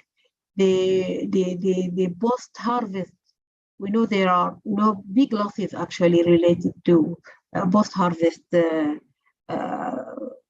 food losses. A study showed that around 25% actually in sub-Saharan Africa are lost during the post-harvest because of different reasons, including the lack of storage, transport, manual. I mean the technology, the low level of technology used, and so on. So you see all these things at the end contribute, of course, in addition to the global issues of trade and price, the quantity, the quality, the market. They will also globally impacted by climate change. And at the end, this will be reflected on the livelihood of the people. And of course, we come back to the different elements of food security, which will be impacted. So it is a whole chain that is largely influenced by climate change, but of course aggravated by many other factors. The most important, I think, also when we have the damage of infrastructure, whether roads or storage areas, this will even if you have abundance of food, you cannot transfer it or transport it to the areas where you need it most. And so it's not a matter of just availability. All these elements are equally important.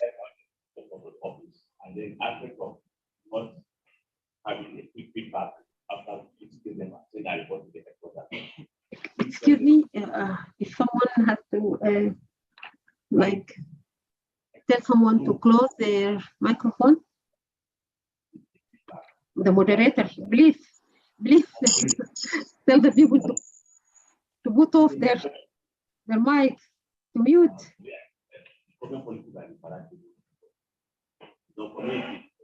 Hello?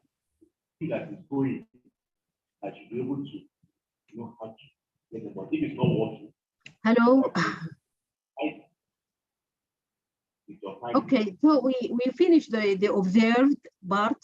Now we would like to see what is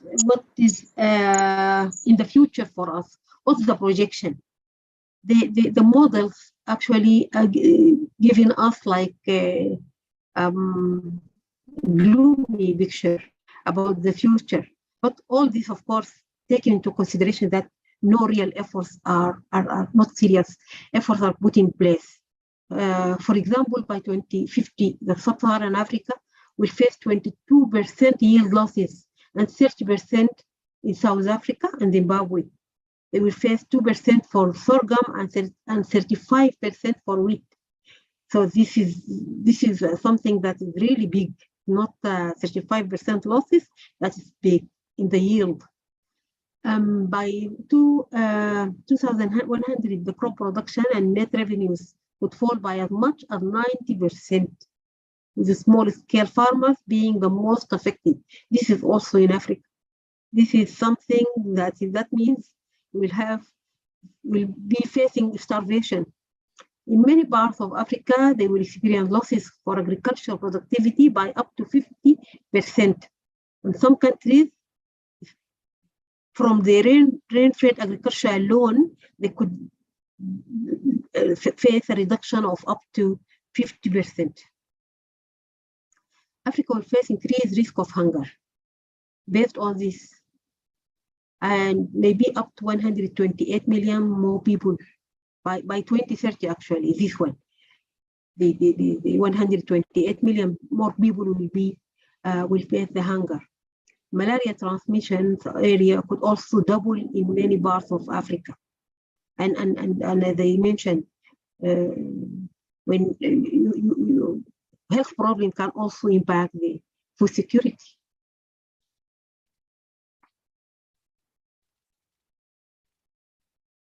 So what are we doing to address these issues with these problems with food security?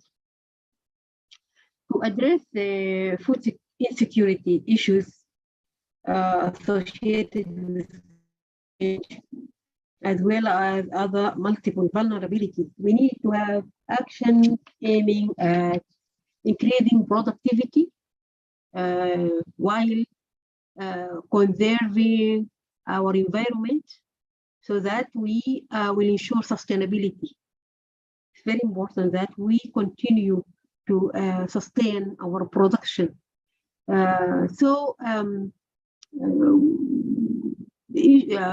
Approaches like the climate smart agriculture became like one of the options for addressing food security. This is climate smart agriculture actually is an approach that will help guide actions needed to transform and reorient agriculture system to effectively support development and ensure food security in a changing climate. So it aims at increasing sustainability of the agricultural productivity, using environment-friendly methods, adapting the agricultural systems and building the resilience to climate change, and reducing at the same time to reduce or remove the greenhouse gas emissions. Because if you remember when we spoke about the emission from the agriculture, we mentioned also the different pesticide chemicals used for agriculture. I don't know if I mentioned it, but chemicals used for agriculture will also increase the emissions. And so we need to shift to organic agriculture or any type of farming that will reduce the emissions. At the same time, it will help increase the productivity and ensure sustainability. We have different types of. I think there are some indigenous knowledge regarding different types of agriculture that can be built on. I mean, not necessarily we use the same approaches, but we can adapt technologies to our systems in a way that we achieve all these objectives. Here to the right, you see some irrigation systems that is more efficient. You see the use of solar energy for water pumping for different types of farming. And with this, I think we also contribute to reducing emissions. Okay, we move to some of these terminologies that we are using in climate change, and they are very important, I think.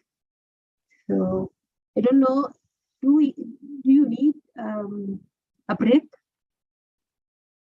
5 minutes break, just take coffee. Moderators, is it allowable? Because I think I have, been speaking too much. Hello? Yeah, sure, you can take it. Not me, I mean the participants. They can take five minutes. Okay, thank you. Okay, so let us come back at 11:35. I mean for Sudan it is 12:35, okay? And for each of us we have different time zones. So You we mean have 5. Sorry, you mean Okay, so it's like in 5 break. 5 minutes break to stretch and take grab something, coffee or something. Okay. Okay, thank you. Okay, thank you, Dr. Balagis. Thank you. Welcome.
How will I get it?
yeah, you have to understand the severity of the event. Is it climate variability, or is it extreme? Is it a hurricane, or is it a storm, or is it a rising temperature, or sea level rise, or whatever? What is the level of the severity of the event? And also to understand the sensitivity of the system or the sensitivity of the household, which is also the degree to which the system can be affected because of the different factors that they mentioned: the capacity, the level of preparedness, yeah, and then the exposure also. Exposure is about having, for example, the people or their livelihoods, or having a specific system or ecosystem, or any resources or infrastructure, economic infrastructure, or cultural assets in places or settings that could be adversely affected by climate change. So people who live in flood-prone areas in lowland, they are highly exposed to the impact of climate change. For example, if floods come, they are the ones who will be washed, the first ones actually. People who are living in coastal areas, lowland, parts of the coastal areas, they are highly exposed to the sea level rise, for example, and they will be washed. That is why we say also for the small island states, the exposure of people living in small island states is very high. They're very vulnerable because of their exposure to the climate, to sea level rise, for example. So we have to consider all these factors when we speak about vulnerability. You think about them. And of course, the more the exposure, the more the sensitivity, the higher the impact, and the higher the risk. And of course, it is not like people usually they correlate risk or extreme climate to a disaster. No, not necessarily that every risk or high risk or extreme can lead to a disaster, because risk is like a disaster is the materialization of risk, and risk can be materialized if these three factors are present. So the event, the severity of the event, and then under a very sensitive system, highly exposed. Here we can speak about the high risk that will be materialized into a disaster. But if we are controlling these three factors, then maybe the extreme climate will not end by a disaster. Not necessarily.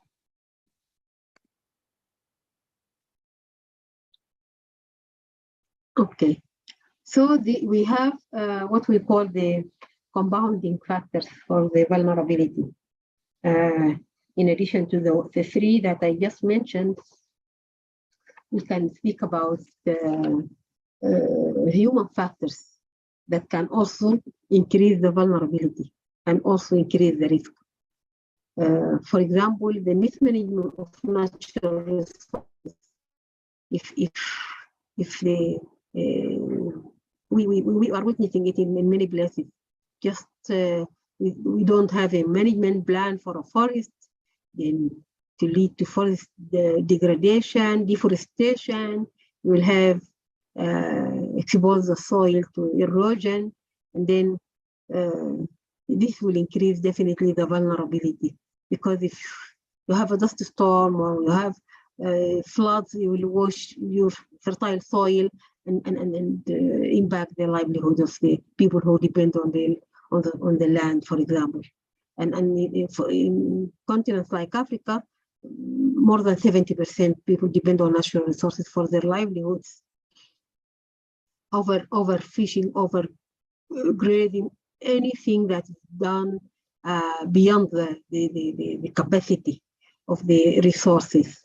The urbanization and increased population will increase the pressures on the weak infrastructure, and also we've seen people moving because of different factors, living in slums and in highly fragile areas surrounding the cities and exposing themselves to all types of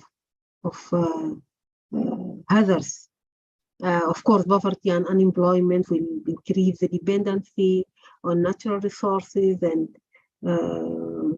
maybe also lead to the people living in the wrong place, in the wrong time, and exposing them to more, rendering them more vulnerable. So all these are factors that are compounding the vulnerability to climate change. These photos are from the cyclone Ida in Mozambique, which have killed many thousand actually, and it was devastating in 2019. It hit Mozambique and Madagascar and many countries in that part of Africa. So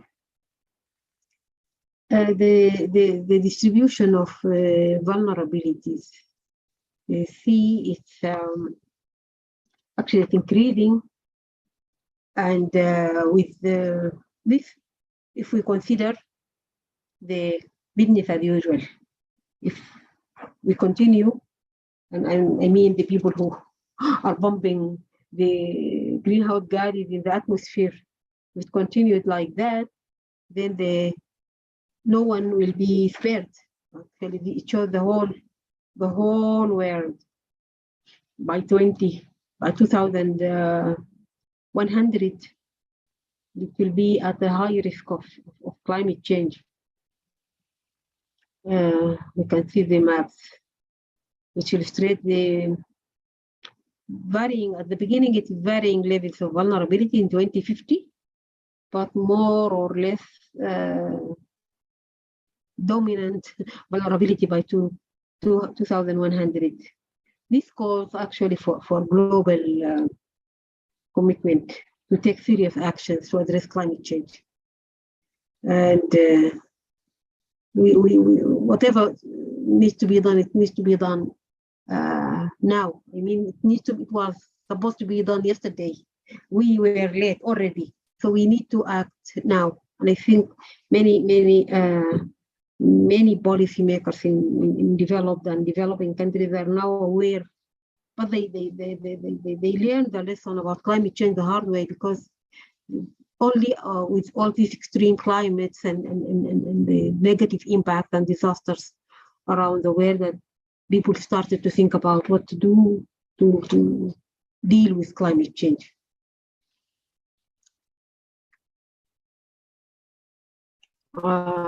This is also one of the most important the issue that has to do with climate change. It's and the links between conflicts and climate change have been studied in many parts actually, and it is established now that there is not necessarily that every climate change will lead to conflict everywhere, but in the presence of certain conditions, certain factors, climate change can trigger the conflicts over competition of water resources, because of competition, I mean, over water resources, over any type of resources. What we see the competition between, for example, farmers and livestock herders. We see different stakeholders when the resources become scarce and scarce. There will be more and more competition and more tensions that can eventually lead to conflicts. And we see Africa, as usual, is verbal, and most of parts of Africa actually are have the potential of some of them are already, fragile, either coming out of conflict or still facing conflicts, and the rest are expected also with climate change and still the continued dependence on natural resources. Of course, the issue of poor governance cannot be not mentioned. We have to mention it. It's one of the reasons.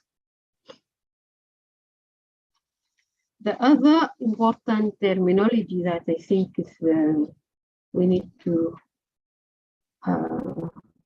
focus on is the adaptation to climate change. Adaptation is the process of anticipating the adverse effects of climate change and taking appropriate action to prevent or minimize damage, or taking advantage of opportunities that may arise. As I mentioned, there are some places where you have some opportunities, but it is very, very few and very limited. We speak also, sometimes people speak interchangeably between adaptation and resilience, but resilience is defined as the ability and capacity of individual organizations or structure or a system to cope or adapt and recover from shocks and stresses in a way that reduces the overall vulnerability to similar shocks and stresses in the long term. Generally, adaptation is the process of building this capacity to adapt and to face, to minimize the impact. Resilience is seen as the result of this adaptation. So you build adaptation until you become resilient. Or for a system, you build the adaptation of a system. So at the end of the day, you have, for example, an agro-ecosystem, a resilient agro-ecosystem, for example. So the adaptation is seen as a process, while the resilience is like a result. Generally, adaptation supports sustainable development because, and they are mutually actually reinforcing. When you have good development, you have more capacity to build the adaptation. But if you don't have development, you have very poor infrastructure, you have all these problems of underdevelopment, then you definitely have a very low adaptive capacity. So they are both very important and very linked, adaptation and sustainable development. And both, they can lead to, if we are able to build both adaptation and sustainable development, we will have a resilient system in place. These are some of the examples of some of the ecological options. If we want to, or interventions, I think I have already mentioned some of them when we spoke about the climate smart agriculture. And here may be more information about what constitutes a climate smart agriculture. We speak about agroforestry. This is not a new technique, but it's now like people are speaking more and more about agroforestry and how it can increase the environmental benefits, helping farmers deal with the increased climate variabilities, helping with the fertilizing soils, if the selection of nitrogen fixing tree species, for example, breaking the wind, breaking the floods. The presence of trees may also will break the speed of the floods and its destruction potential. Using the going back to biodiversity and indigenous types and try to see how we can use the more adaptive indigenous varieties, going also to mixed farming. Most of them you see they are not new approaches, but maybe you add some new technologies, innovative thinking, so that they will work under climate change and they will help. There are of course new issues, new innovations that can be used. Maybe when I come to genetic something, yeah, maybe let us see. Of course, when we speak about adaptation, it comes with a cost.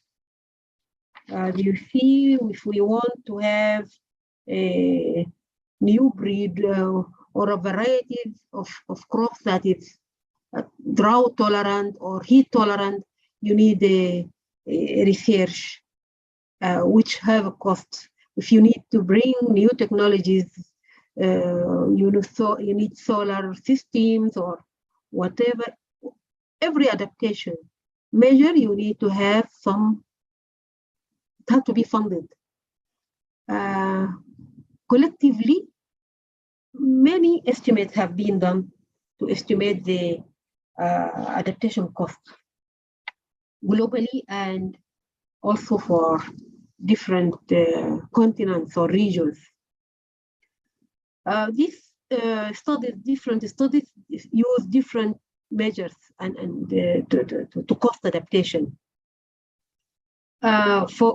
We at the African Development Bank, we did a study for the cost of adaptation in Africa, and we found that it's we need between 20 to 30 billion US dollars per annum over the next 10 to 20 years.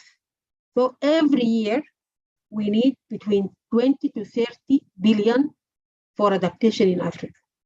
And this is of course huge. We have to think of where to get this money from. Other estimates, some are actually much larger than that.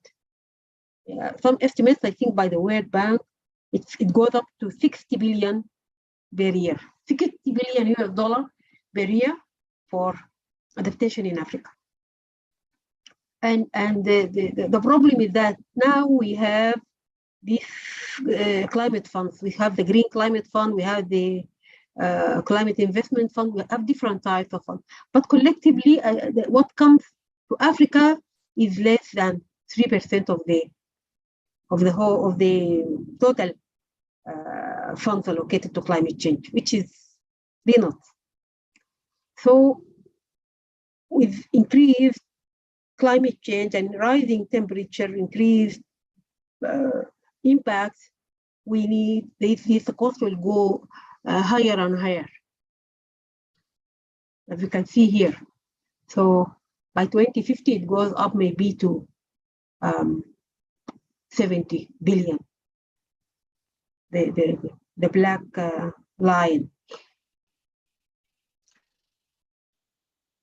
Now move on to mitigation, and this is also the most important terminology in the negotiation process, because mitigation is about reducing the greenhouse gas emissions, and this is the key to solving the global warming problem, or the climate change problem. We have to reduce the emissions through policies, through measures, and of course, the countries that are emitting the largest amount, they should be the one to lead. And the problem is that in many cases, the negotiation process is not going into that direction, or there are commitments, but they are not being fulfilled, and there are many issues, and that is why you see in the negotiation process, the issue of mitigation is really very, very tough, the negotiation around mitigation. So it is a human intervention to reduce emissions or enhance the sinks of the greenhouse gases. The mitigation measures can be any climate policy or using technologies or processes or practices to contribute to reducing these emissions. For example, if we think about the energy, we can think about renewable energy or other clean technologies. waste also, because waste is a source of methane. So minimizing the waste, the recycling, and all these processes. The public transport, shifting to, for example, to mass transport, shifting to railway rather than using private cars. So different measures for each sector. Afforestation to enhance the carbon sequestration. Of course, trees absorb the carbon dioxide, and if we are able to allocate areas for afforestation, we'll be able to enhance carbon sequestration and reduce the emissions.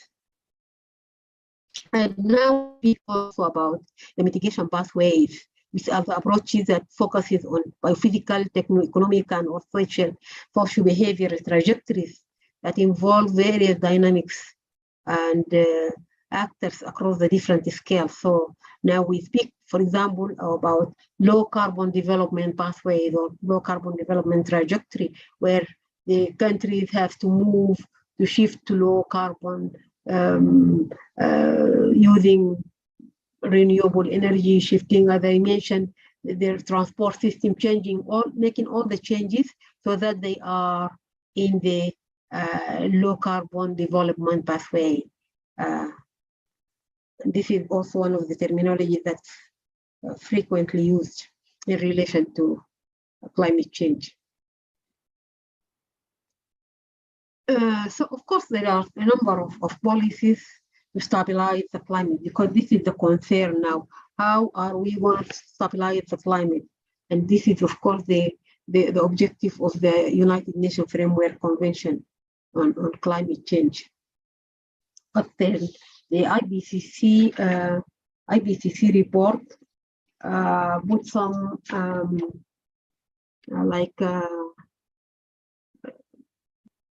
figures in case we want to achieve the objective of this of the convention of achieving the stabilization of the climate system. So by cutting the 50 to 85% by 2050, that means the climate system or the climate, the emission should be by 2030. That means if we want to cut the emission by 50 to 85% by 2050, we have to reach a our maximum emission by 2030. Beyond that, 2030, it has to go down. All the emissions has to go down. And of course, many countries, they don't like the idea of having their emission big by 2030, especially for developing countries, because they are still in the process of development. And with development, of course, there are emissions. So, and 2030 is just around the corner. So this is very difficult. I mean, these are some of the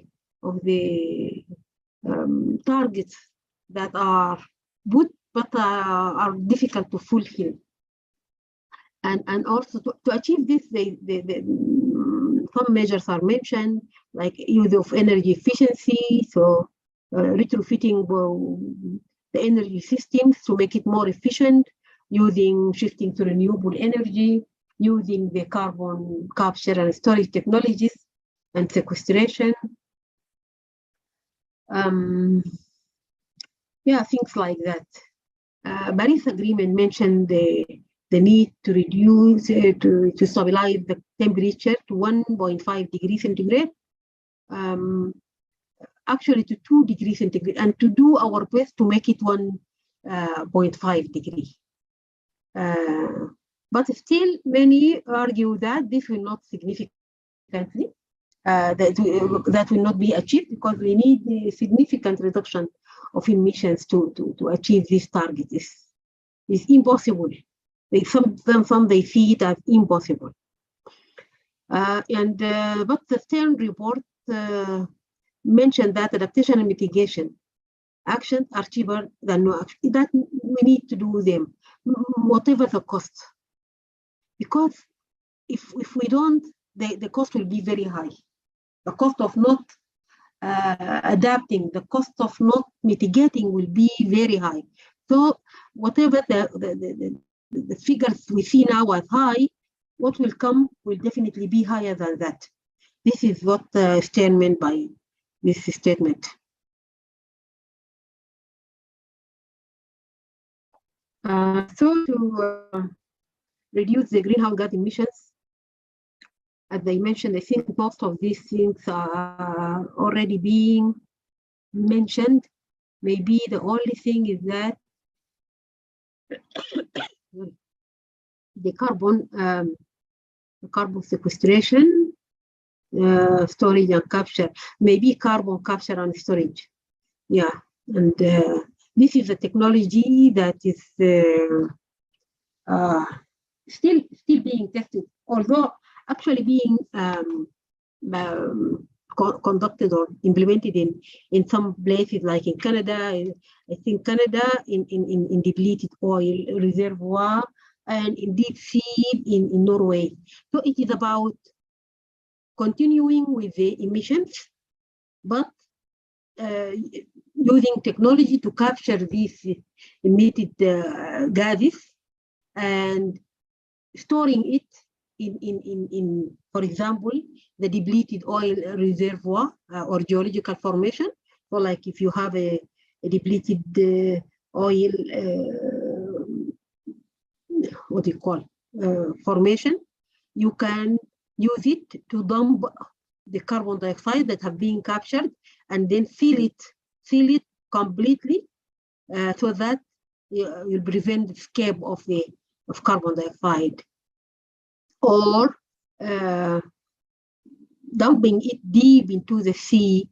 I mean, digging the sea floor and dumping this carbon dioxide and seal it, which is also, some think it is risky because you don't know if it will explode one day and the gases will come out and will impact the sea life.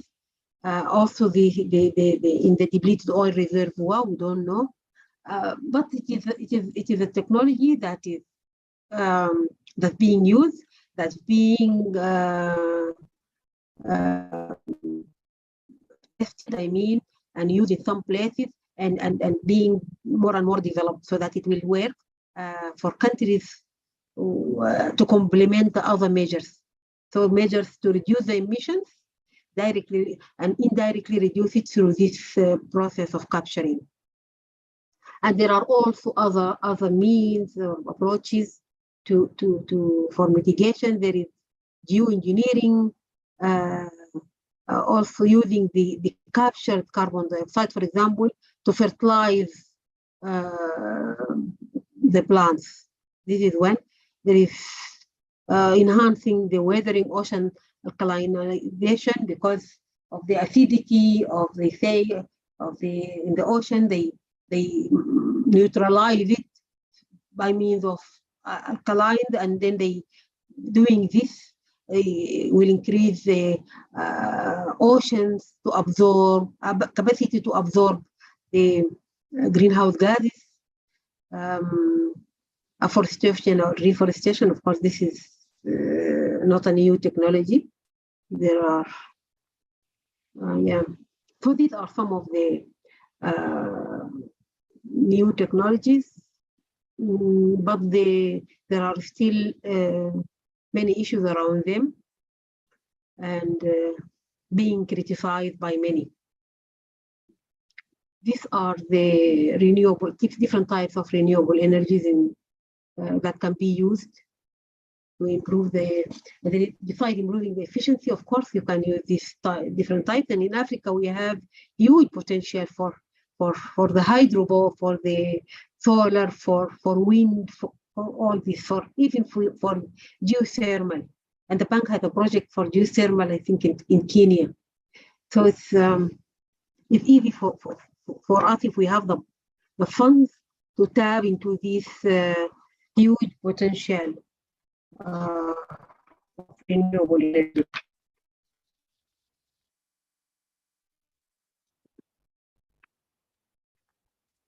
which is carbon capture that I've just been speaking about. The increased carbon sequestration through biotic sinks and decreased emission from land use change, from deforestation. So this is the same thing that I have just mentioned. Maybe there is this illustration of what it shows how the dumping in like a coal bed methane formation or any geological formation, how the carbon dioxide is dumped, and yeah, this is the process.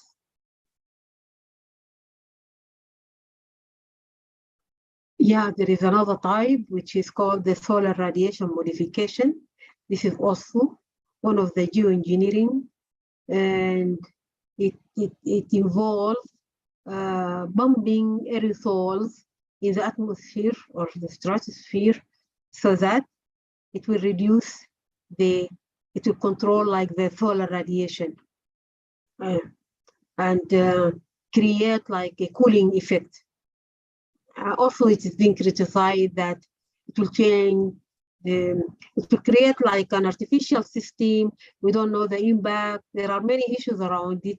Of course, and in addition to the cost to do such, to implement this technology. And here is the carbon capture also. You can continue using this fossil fuel. You can see the coal, but then carbon dioxide from capturing carbon from the atmosphere and bringing it down to this aquifer. These are the carbon sequestration using like different types of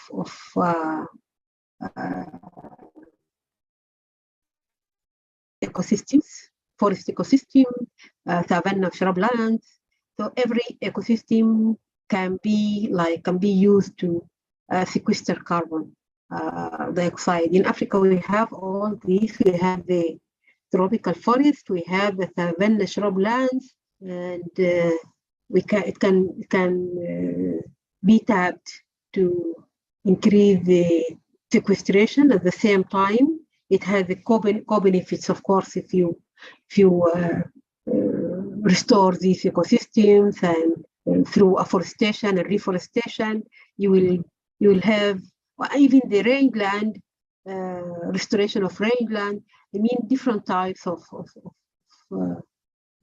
ecosystem restorations can sequester carbon dioxide and as well as contribute to fertilizing the soil, improving productivity, creating livelihoods.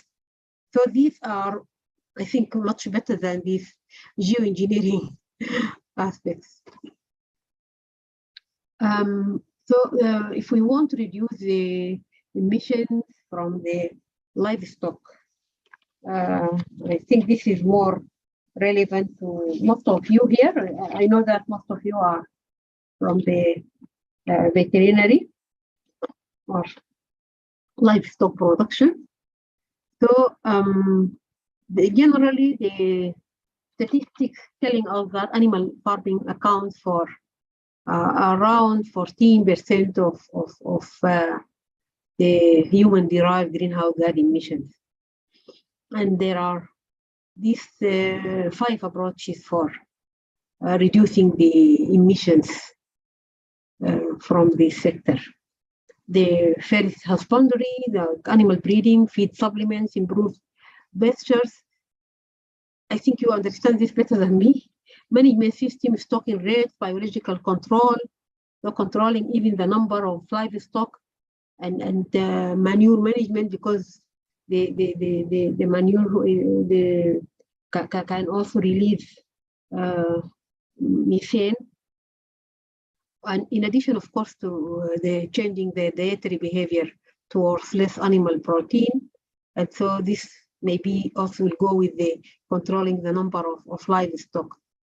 So this is like a sector, one of the sectors that is being targeted by mitigation as being a source of greenhouse gases, especially I think it's more relevant even for ranches where these animals are in one place and leading to the accumulation of the manure, and yeah, at the end it releases more quantities of methane. I know that the nomadic type of herding is believed to be much less actually contributing to emissions, unlike the ranching system where these animals are confined in space in places and producing high, well, in addition, of course, to the type of feed, not like having the natural pasture land and things like that. This is just, I put it here just to show the difference between the emissions using fossil fuel like coal or oil and the renewable energies. You see in terms of carbon dioxide equivalent, the ton of carbon dioxide equivalent per kilowatt is for coal is 820, while it is for wind or any of these renewable energy, it is even you cannot compare. You cannot compare. It's really very big. That's why it's important to start to shift to renewable energy.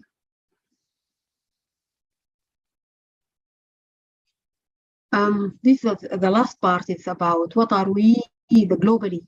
What are we doing? What are the global response to climate change? And I will be very fast. I think I've taken more time. Of course, we know that the objective of the United Nations Framework Convention is to stabilize the greenhouse gas concentration, and this is the fairest convention to govern the greenhouse gas emissions and the climate change. So the objective is to stabilize the concentration in the atmosphere at a level that would prevent dangerous anthropogenic interference with the climate system, and there is also a part on not to endanger or threaten the food security. And there are guiding principles for this convention, issues of equity, issues related to common but differentiated responsibilities and respective capabilities. So identifying that this is like a common target. Everyone should take part in achieving this objective of stabilizing the concentration of greenhouse gases, but there are differentiated responsibilities based on their historical emissions. Of course, we cannot treat a developed country, an LDC put them in equal footing, definitely. Also, the specific needs and special circumstances of developing country parties was taken into consideration, and the precautionary principles that it has to act in advance, and this issue of sustainable development and the principle of cooperation, international cooperation. So there are specific some of the commitments that I just mentioned here, that for all parties, they have to publish national inventories of their greenhouse gas emissions. So it became like every country, developing or developed or small island state, whoever, they have to produce and publish a national inventory of greenhouse gas emissions. The Secretariat of the Convention provide the software for conducting these inventories. They also provide the funding necessary to do all these assessment, national assessment. And I think in every country, these have been going on like periodically, not once and all.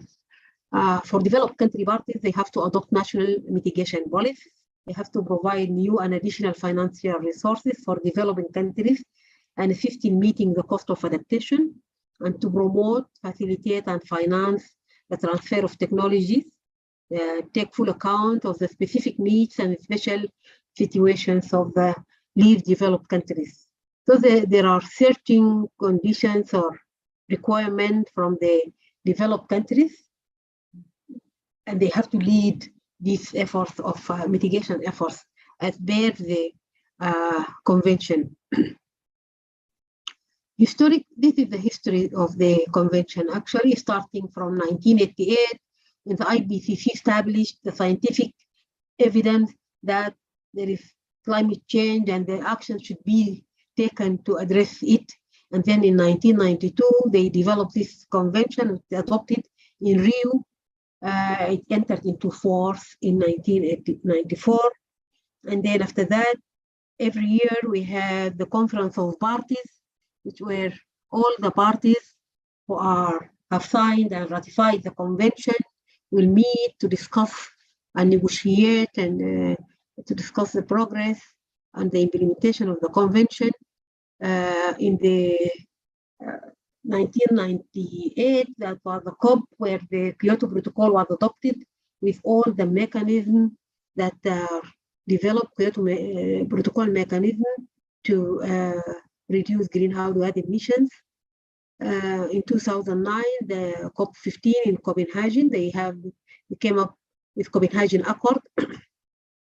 And then 2011, the Durban platform came up with the Durban platform for enhanced action. So you see, every time there is, I put just the COPs where there are like milestones, you know, in the conventions, the history of the convention. In 2015, the COP21, they came up with Paris Agreement, and this is the most important agreement now being implemented, should be implemented, because now they are discussing the means of implementation mainly, and the COP27 will be in Sharm el-Sheikh, so it will be in Egypt, and we are helping Egypt prepare for this COP. I mean, the bank is helping. But in 2018, Paris, we had Paris Agreement rulebook where there is more on the methodologies on how to implement, and there are more details. So these are the process of negotiation going on. At the same time, the IPCC, the Intergovernmental Panel on Climate Change, are doing their scientific studies and assessment to come up with the evidence and to support the process of the negotiation process, bringing new information every time. This is from Paris Agreement. And I have already mentioned that it aims at stabilizing the temperature below 2 degrees centigrade above the industrial levels, and to increase our effort to make it even 1.5. The most important part is that under Paris Agreement, the nationally determined contribution, this is the central part of the agreement, and it's about every country, even developing countries, they have to reduce their emissions now. So now we have obligations for developing countries but it is voluntary, it's nationally determined. So you determine the amount of emission that you will reduce. And also, it includes also, of course, your adaptation priorities, the finance and the technologies needed to implement these nationally determined contributions at the national level.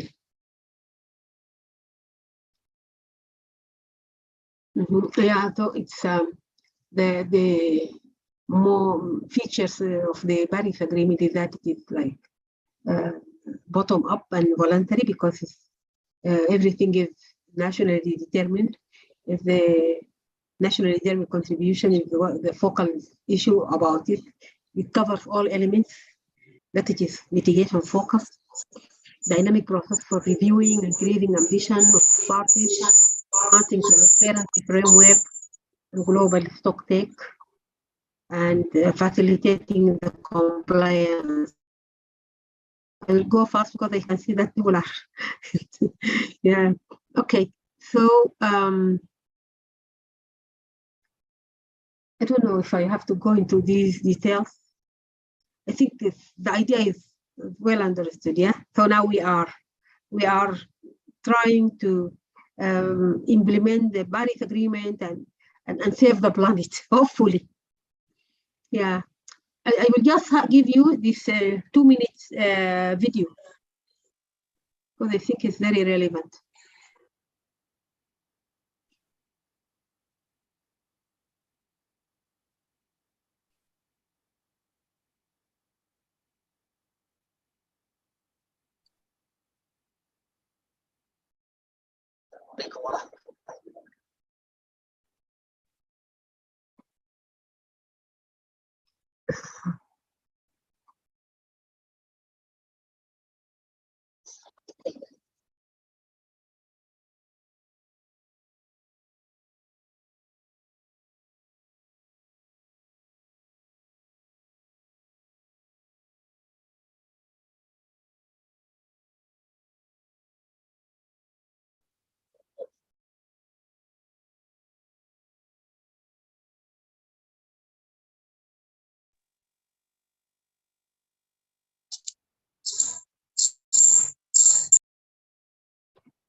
Okay. It's just there is another one, just a minute.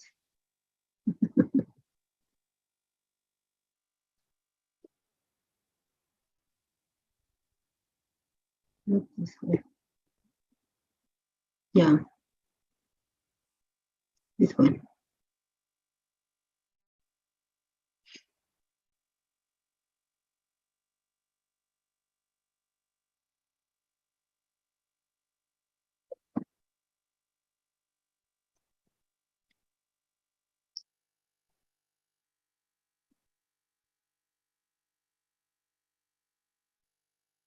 Thank you very much, Dr. Balkis. It's welcome. It's 2 minutes, just 2 minutes. Yeah, no, you don't worry. You are waiting. Yes, I want to thank you. You are welcome. Informative presentation.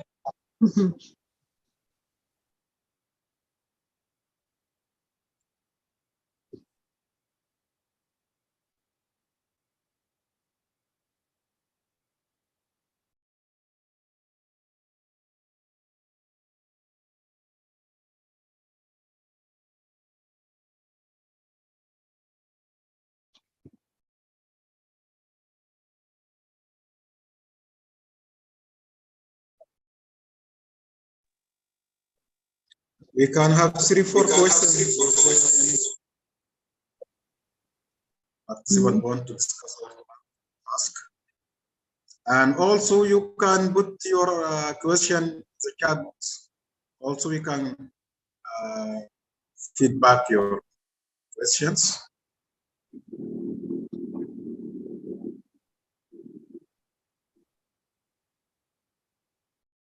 Yeah.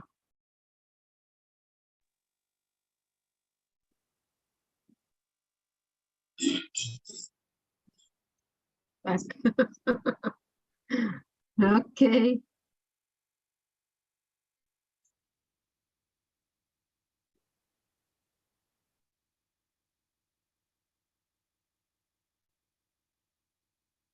If you have questions, okay. Stop sharing. Okay.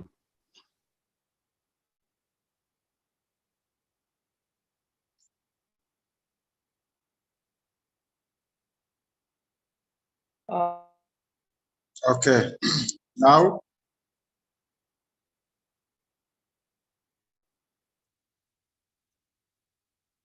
There are three raise their hands, Nasruddin and Selami. You can present your questions. Okay, can you hear me? Can I ask my question?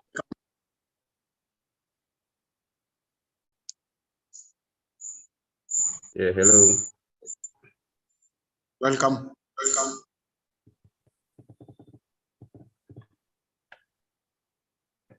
Hello, please, you can hear me? Sorry, yeah. Mm-hmm. Yeah. Okay, my question is this. Mm-hmm. In this continuous climate change era, as animal producers, what is the way forward?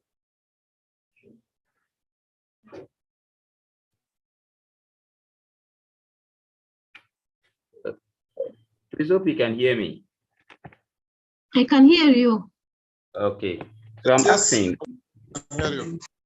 in this climate change era, as animal producers in Sahara conditions and let me say Guinea savanna, under Guinea savanna condition or a tropical climate, how can we possibly mitigate to help this animal adapt to this prevailing and continuous changing climate so that we can get some better production based on any of the productive parameters like birth or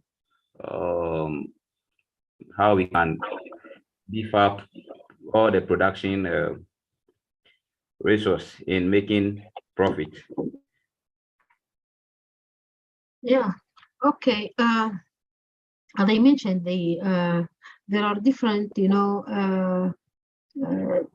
approaches that can be adopted in terms of if you are speaking about the impacts on rangeland. We have to understand first the impact, whether it will be on the animals or the rangeland, and based on the studies and the assessment, we can decide what is the best approach to adopt.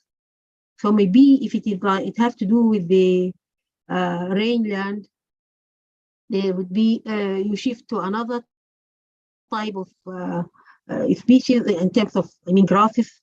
If it is drought tolerant varieties or it is heat tolerant varieties, you can shift to rotational grazing, for example. Or if it is not working, then maybe you change the animal, or you also you do some research on coming with new varieties similar to the crops. Yeah, so it is a research, more of innovative research where in addition to maybe indigenous knowledge also. So you combine all the knowledge and make use of the technologies and new approaches and try to see what works and implement it. Yeah. I'm doing a project on intolerance and thermoregulation as affecting performance between two breeds of fruit. And the meteorological data we've collected so far and inputting it into a statistical application, we have seen that the threshold between where the animals are able to survive with heat stress, the animals are the heat stress is beyond the adaptive measure or the threshold of the animals. So giving us an alarm that the animals within such condition they are under heat stress. In this condition, the peasant farmers, those not on commercial production, they have incurred losses, and they are still looking at a way to bridge the gap between the climate change and productivity. So here our aim was to develop, to see which of the breed will be more tolerant to the heat, to also improve production. But both breeds are even available, but they are still, both of them are still struggling the same fate under the climate. and to some extent we are a bit we are in between fit to see what up to do. So I don't know if from the end there's something we should think about, maybe something we can develop to help these farmers at this area as well. Because the threshold between thermoregulation and meteorological data you have taken, you have seen that it is beyond the scope the animals could adapt. Yeah, I think you have already started thinking about adaptation and trying to see to explore the different options.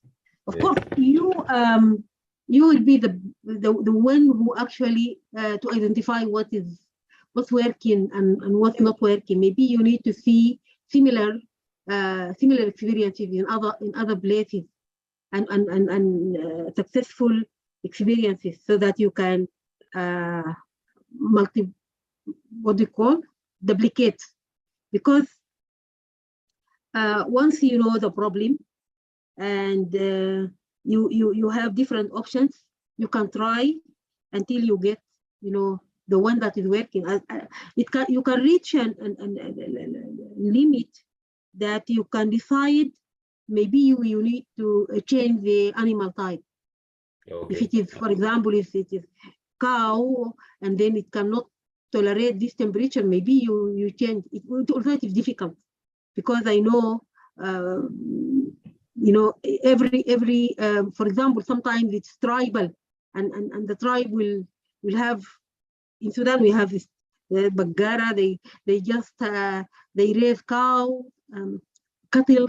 Others they raise sheep, and it's difficult to tell them to shift. But instead of losing their livelihoods, you can give them the options, different options. You can tell them that you can have a develop rotational system under control and control temperature and everything. Maybe it is high cost, or you can do this or do that. Give them the options and they can choose. It's only them. We cannot tell them what to do, but it's very important to provide options.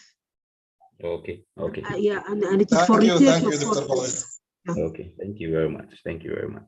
Mustafa Mansour and Nasruddin and Salam is raised a hand. If you have any question, or I don't see anything. I don't know why. How can I?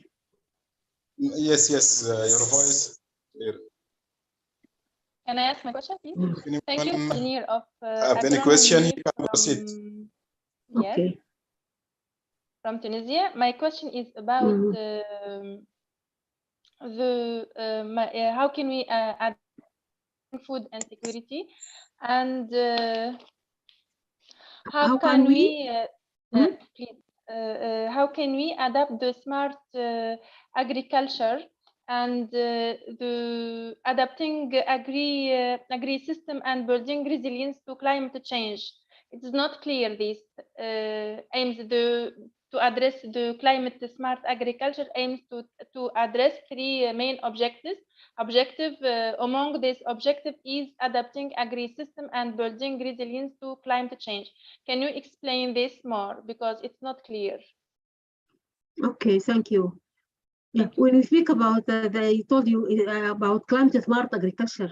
It's an approach to ensure that your system is more adaptive to the climate change, and also more sustainable, and also contributing to the reducing emissions.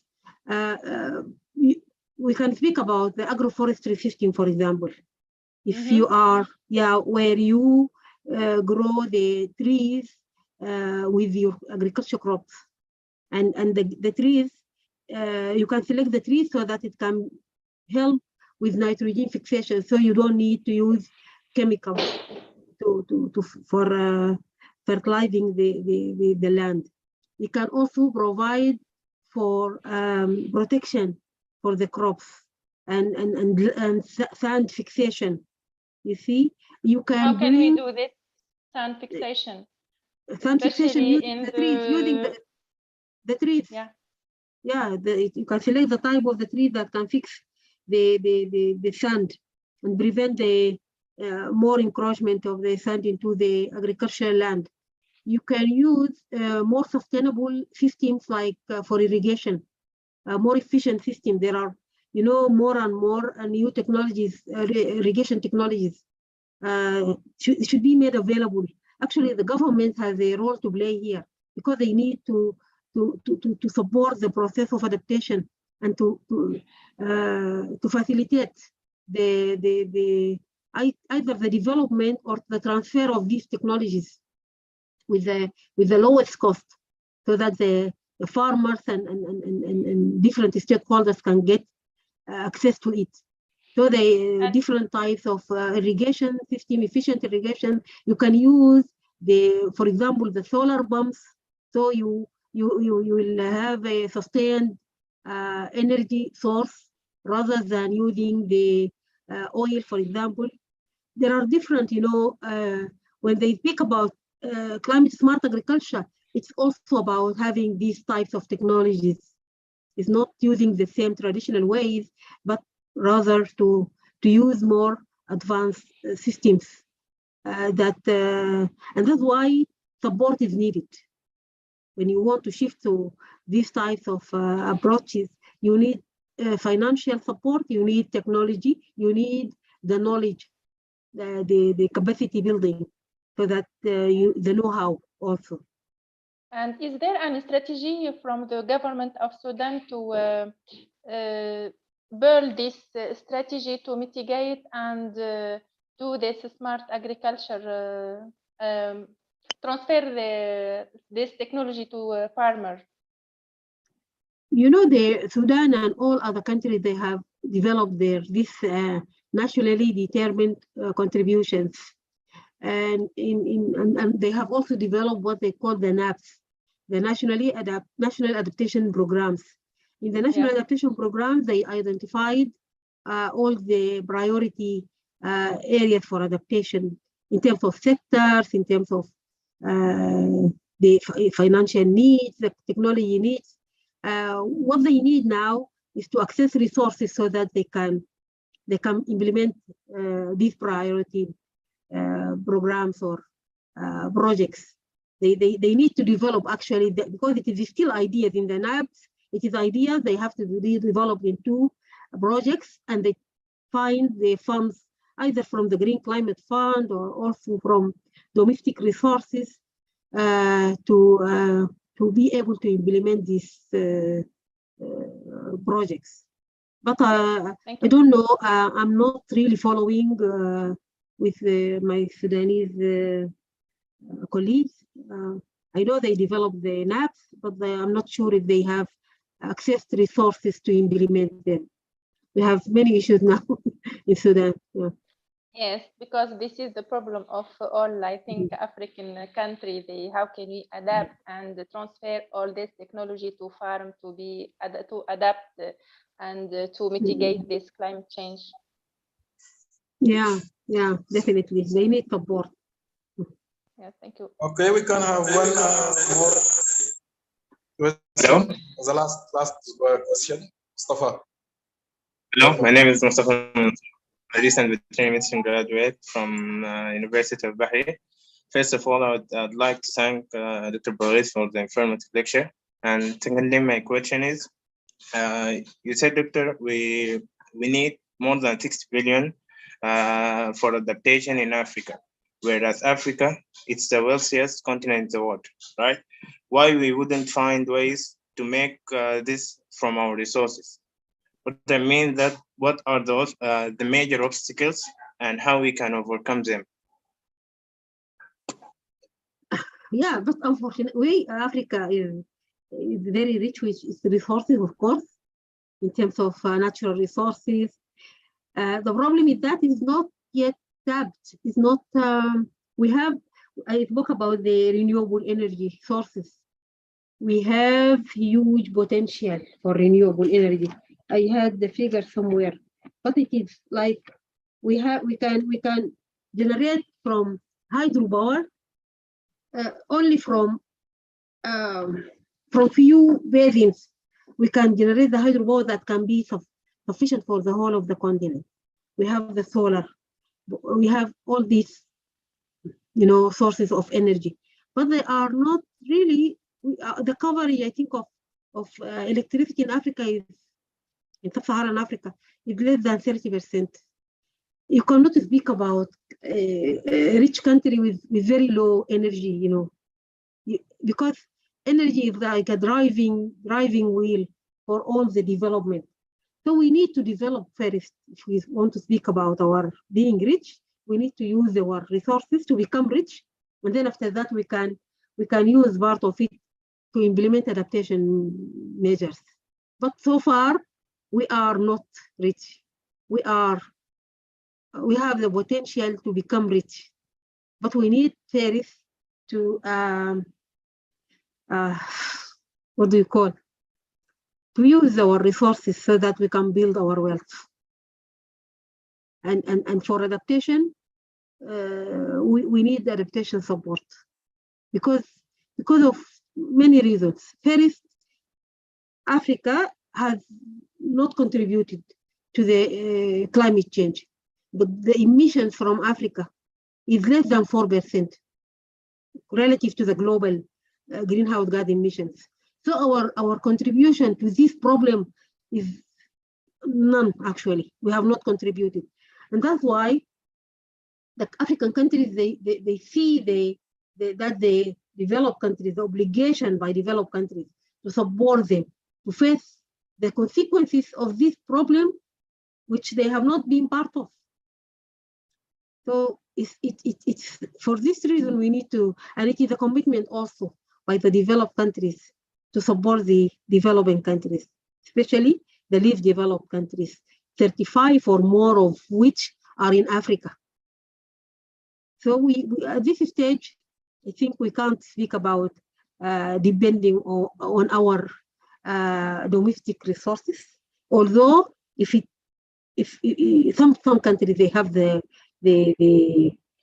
capacity, they can still allocate part of their domestic resources, prioritize adaptation, and they fund it through domestic resources. But some other countries, they can't because they have other urgent issues. They have more priorities. They have hunger, poverty, conflicts. They want to address. How can they allocate the money for adaptation? But they can try to address these issues while integrating adaptation, thinking about adaptation when they develop or when they address these issues. So partially they will be also building adaptation and resilience, but they cannot allocate specific funding for adaptation to climate change while they have food security problem. They have other issues. You see. But I agree with you. Maybe sometime one day we will not need any support from any funds or from developed countries to help us adapt to the negative impacts of climate change. I hope I answered your question. Thank you. Thank you. Thank you very much. Also, we have last question for Gandour. I think Mustafa Gandour, if in 30 seconds, if you have anything to ask about, just in okay. minutes. Thank you, Dr. Balqis, for your very interesting presentation.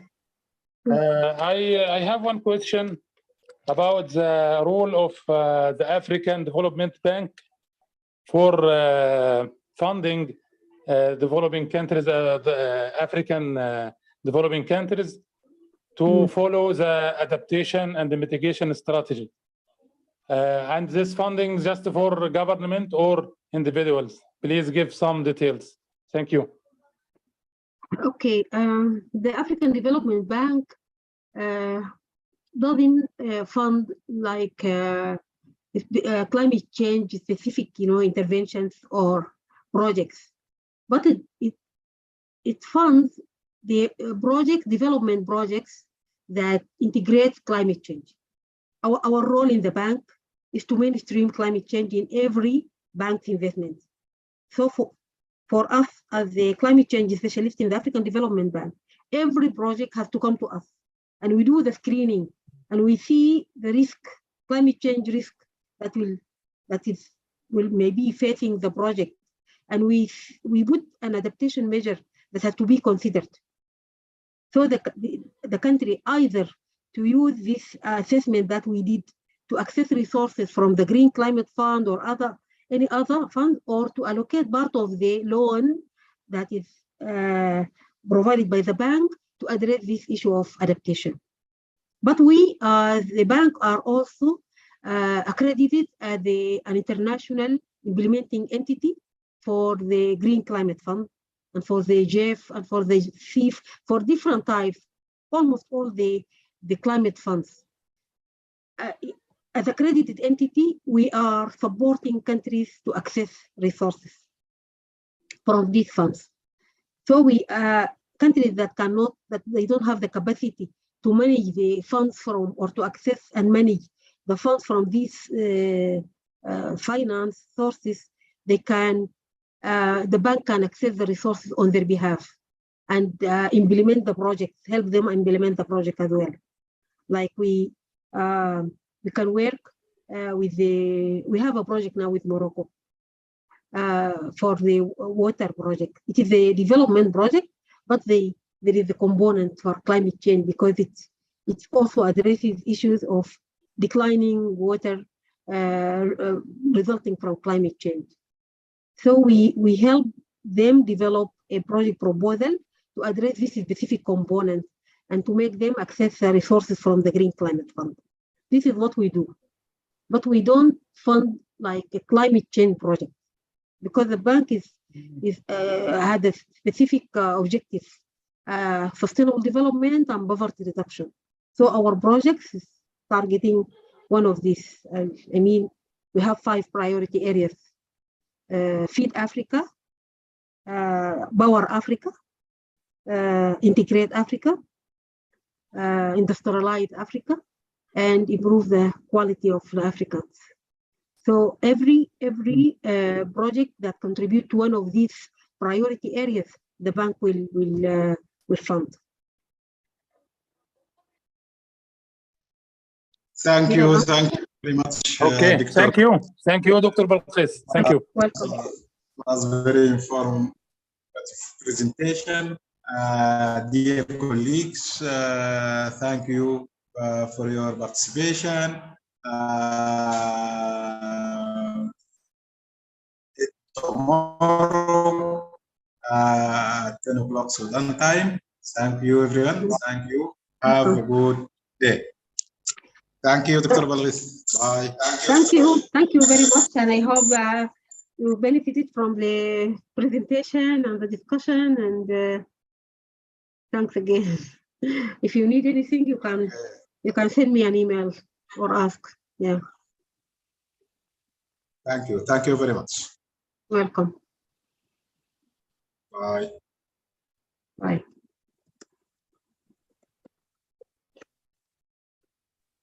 Now we reach our finally program, and tomorrow we will meet at the